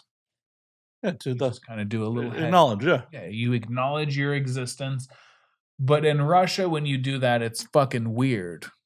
You know? Like, Well, yeah, that's what gets you sent to the gulag. yeah, I don't want to work for 20 years. I just wanted to just live through passing each other and locking eyes. Which we also overstayed our visa by like a couple days, and they Got were in a lot very of upset. trouble. Oh, yeah. Yeah, that's not something you want to do. We in Russia. were Well, a hold little on. bit in trouble. Can we pause on that for a second? Oh. Because in the US, Oh, I didn't think that was going to be a big deal. So our connecting flight, we were staying in Sochi for this conference, the WTF conference, the Webcam Training Forum, very cleverly named to be WTF. And we had a connecting flight in Moscow, and I was like, I want to see Moscow. I want to go to the museums, see the cathedrals and everything. And that was a whole nother conversation too. So we did stay in Moscow, and I'm so thankful we did. But we overstayed our visa, and they almost banned us from the country for life. And they told us we were 36 hours from being banned from Russia for life. mm-hmm. Because I guess when you overstay your visa for a particular number of days, which I can't recall readily, because we stayed there 2 or 3 extra days, so it must be 5 days. Our hotel said to not say Our that we were hotel there. Kicked us out. Well, originally. Originally, they ended our stay. They were going to kick us out, but I prepaid. So I said, you can't kick us out unless you give us a refund. And they were nice enough to acknowledge that and say, okay, you prepaid. We don't want to give you your money back. So we're checking you out right now. If you go to the consulate, which we had to do, you can't say you were here. And it's on record that you weren't here because you've been checked out. Yeah. So It was a fun trip. it was a wonderful trip. We had a Well, good and time. that's the adventure of traveling abroad, is navigating shit like that. Yeah. This is why I have very little respect for Americans who go on cruises and go to all-inclusive resorts. Yeah. Because you don't have the kind of Missing out. Oh my right. God. You don't have those kind of experiences. You don't have the Yeah. experience of like, oh, we gotta navigate the culture. Oh shit, this thing happened. There are certain countries that if you go to Jamaica, for example, you probably should stay at the all-inclusive. Nah, I don't think so. I honestly Really? All right. just have common fucking sense. You don't go to Jamaica then. No, it's not a don't go to Jamaica. It's hey, just go with your gut feeling. If you feel like you shouldn't be somewhere, fucking leave. Yeah. Well, so in that meeting, so we ended up having to bribe the guy with money, which is funny. We just get No, that's just how the way the world works in a lot of it's how places. the world works. It's how I won't say it's how Russia works. It's how the world. Oh yeah, no. When I went to South Africa, one of my buddies who'd been there before, I was like, "Keep 100 rand in your sock in case you have to bribe the police." Yeah, yeah. Like he Which just is a like an increasingly common ruse throughout the world. Yeah. Yeah. So yeah, that's a fantastic advice, by the way, especially if you're going to like Mexico or a place like that. yeah, just have your bribe money in a different place. Yes. I told him in the United States we have sanctuary cities. We have places where it does not matter how long you've been here. And this guy thought I was the dumbest fucking person on earth for saying that, which was like a good moment for me. I think he was wanting you, even if it was made up, to make like a good excuse. And you were just being like matter of fact with him about like why we ended He up asked staying. me why we overstayed our visa, And I think said he was. I wanted to visit Moscow. I was like, I think Moscow's a beautiful city. I wanted to visit it. I really wanted to see it, and he made that face. Yeah. He was Made that like, face. no, just lie to me. Yeah, and exactly. give me He the was like, fucking "Are money. you fucking stupid?" And he was like, you are X amount of hours away from being banned from Russia for life. And I was like, I'm sorry. I was like, there's a really cultural misunderstanding because like in the United States, it was like we have entire cities and entire states where like you can live I missed a train for multiple years. For multiple years, which is funny you said that. I said there's multiple years people live here, they live their entire lives in the state and no one cares. And he made that literal face at me and I said, and I said, my travel agent fucked up and they made a stopover when they weren't supposed to. And he started doing this. Yep. See? And he goes, you know what? You're going to have to pay X amount of rubles to me. And I said, okay, I understand that. And he listed a ridiculous number, which converted to a not ridiculous number in US dollars. And that just really was another of the countless examples of just how fucking lucky we are to live in the United States and how fucking lucky people are to live in the United States and be here. Sorry to go there. Well, and it's saying like we're so lax in the United States, and the general consensus of the American public is that like we should just, if you step foot here, you belong here, and it's not that way in 90% of the world. Well, and this is why part of the reason Americans should visit other places so they can see how other people fucking live. Yes, and also have some empathy for other people too. Yeah. Oh yeah, definitely. Totally, because the whole reason I mentioned the Philippines is it's a third world country. And the first thing I saw was kids digging through a flaming pile of trash to find aluminum cans so they can turn in for money. And visit Russia so you understand that you just can't go wherever the fuck you want and stay wherever the fuck you want because that's not how the world works. And if it did work that way, it would be a nightmare, I thankfully have never had this issue, but other friends that have traveled to Japan have been accosted by the police asking to like show their travel papers. Man. Oh, really? Iceland, it happened to us. Oh, yeah. Iceland. Yeah. Wanted to wear where I worked. Wanted to know where I worked. My supervisor's name, his phone number, what I did for my job, a lot of very personal information. Yeah. I have never really had any problems except getting into Cuba last year, but Cuba, well, that makes sense. Well, it was also my second time to Cuba. What are you doing there, buddy? Oh yeah, no. Journalism. I'm sure. Well, that's why I have to tell the State Department you're not legally allowed to go there for tourism. Oh, really? Yeah. Oh no, after Expos Miami, I flew down to Havana last year, so. That's cool. But yeah. Is that easy? Oh yeah, Miami International, it's a 45-minute flight. But you have to legally tell the State Department you're there for one of the 12 reasons, and tourism is not one of them. Is having sex with the natives a region? Support of the Cuban people is no longer a valid reason. It used to be. Thanks for covering me on that. But yeah, they pulled me off to I've told this story recently, but they pulled me off to the side when I was going through immigration there and like interrogated me. And the worst part was the person I was there with breezed right through immigration, and she was on the other side, and there is not much in the way of internet in Cuba. Yeah. And she's freaking out like, Matt's detained. He's the one who set up everything. That's funny. I've got a story on the opposite end. I go to the Bahamas to work with people that don't have American visas. Yeah. Mostly Colombian models. Or Venezuelan. Yeah. And I got through immigration on a breeze through the Bahamas, and she had her stuff opened up and went through, and so. Oh, Yeah. this didn't even get to my luggage. They went through my luggage too. They went through her luggage. They just stopped me because I handed them my passport and looked at the screen, looked at me, looked at the passport. And you were a journalist. And handed my passport off to someone else who walked out of the room with it. Ooh. And someone else came back to interrogate me. Like, You know when that happens, it's not good. No, they're like stand off to the side. I'm like, oh boy. They're like, why are you here? Like, I don't even know who the president of Cuba is anymore, though. I don't either, actually. Is it a dictatorship still? I still don't know. I mean, it's still I know they're hardcore communists still. Legally, they're hardcore communists, but on the street level, it's hyper-capitalism. Hmm. It's hyper-capitalism. That's so ironic. Well, that's how it works in most communist countries. Like, Well, that's how it works in human condition. Like, Yeah. if you want to do something for me, pay me. well, especially in Cuba, the exchange rate for USD to Cuban pesos changed everywhere we went. Everywhere you asked to, Wild. you're like, do you take dollars? You And know- almost everywhere we went was like, yeah, we take dollars. I'm like, at what exchange rate? That does happen to some degree, though. Depending, the more rural you go, the more valuable your dollar will be. Oh no, this was like within blocks of each other. Like two bodegas near our Airbnb took USD for, one of them took it for 450 pesos to the dollar. The other one took it for 350 pesos to the dollar. Within like two blocks of each The other. nature of haggling at some degree. Oh yeah, no. The whole country is just hyper capitalism. It's wild.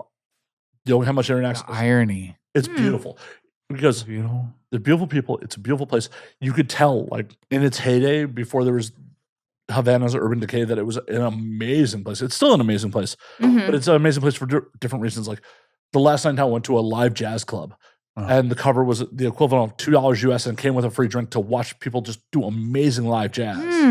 I like that. That's cool. Yeah. My thought process on almost anywhere in the world is like, unless this place is an active war zone, if it is a city, there are people living here and thriving. Just have common sense about being in a city. You don't have to speak the language to have common sense about being like, hey, this is the hood. We probably shouldn't be here. Yeah, right. I had Yeah. one of those moments in Costa Rica with my buddy, and he freaked out. Yeah. Matt, I love you. The different Matt that I was with. Oh, I thought we just bonded. Wow. Way to get my hopes up there, Jack. You died right at that moment. I did. Yeah. I did. No, I mean your memory card died. Oh, I know that sound. Yeah. shit. Well, on that note, we're gonna call last call on this motherfucker. Yep. Okay. It said we had like 20 minutes left. Fuck. Are we cheersing? We're cheersing and ending this with audio. Yeah, this is the most I've drank in like, I don't know how many years. Long time. Fuck. I don't know. Well, I felt like I could have kept going. yeah, we should have had a couple more minutes. Fuck. Well, the audio's still going. So I will where can I find you on the things? Fuck. Which links do you want to So get? on the things, we can find Jill on J&J BTS. That's my OnlyFans. That's her OnlyFans. And then if you want her on the thing, see, the horrible thing that happened to Jill on the things is we've been canceled over the years. So we have on my Jack plus Instagram? Jill with underscores on each side. That's Twitter. Or X. J&J BTS on OnlyFans. Your neighbor Jill on Instagram. And mine is Trade of All Jacks, except Jack is just JKS on everything. Yeah, but really, we stream on Chatterbait. We're Jack and Jill on there. Yep. We stream on the weekends, 11 a.m. Pacific. Thanks for hanging out with us, and Matt. And listening to just the black audio of the Black. last 2 minutes of Thanks this. for having us on Saint Paddy's Day. Thanks. Yeah. We appreciate it, and we wore out your memory card, and I'm going to take that as a compliment. And we killed an entire bottle of Jameson. Yeah, well. Let the internet know we fucking That was did on it. camera. That was on camera. We And- did it. Hell yeah. And until next week, drink up, motherfuckers. Drink on, motherfuckers.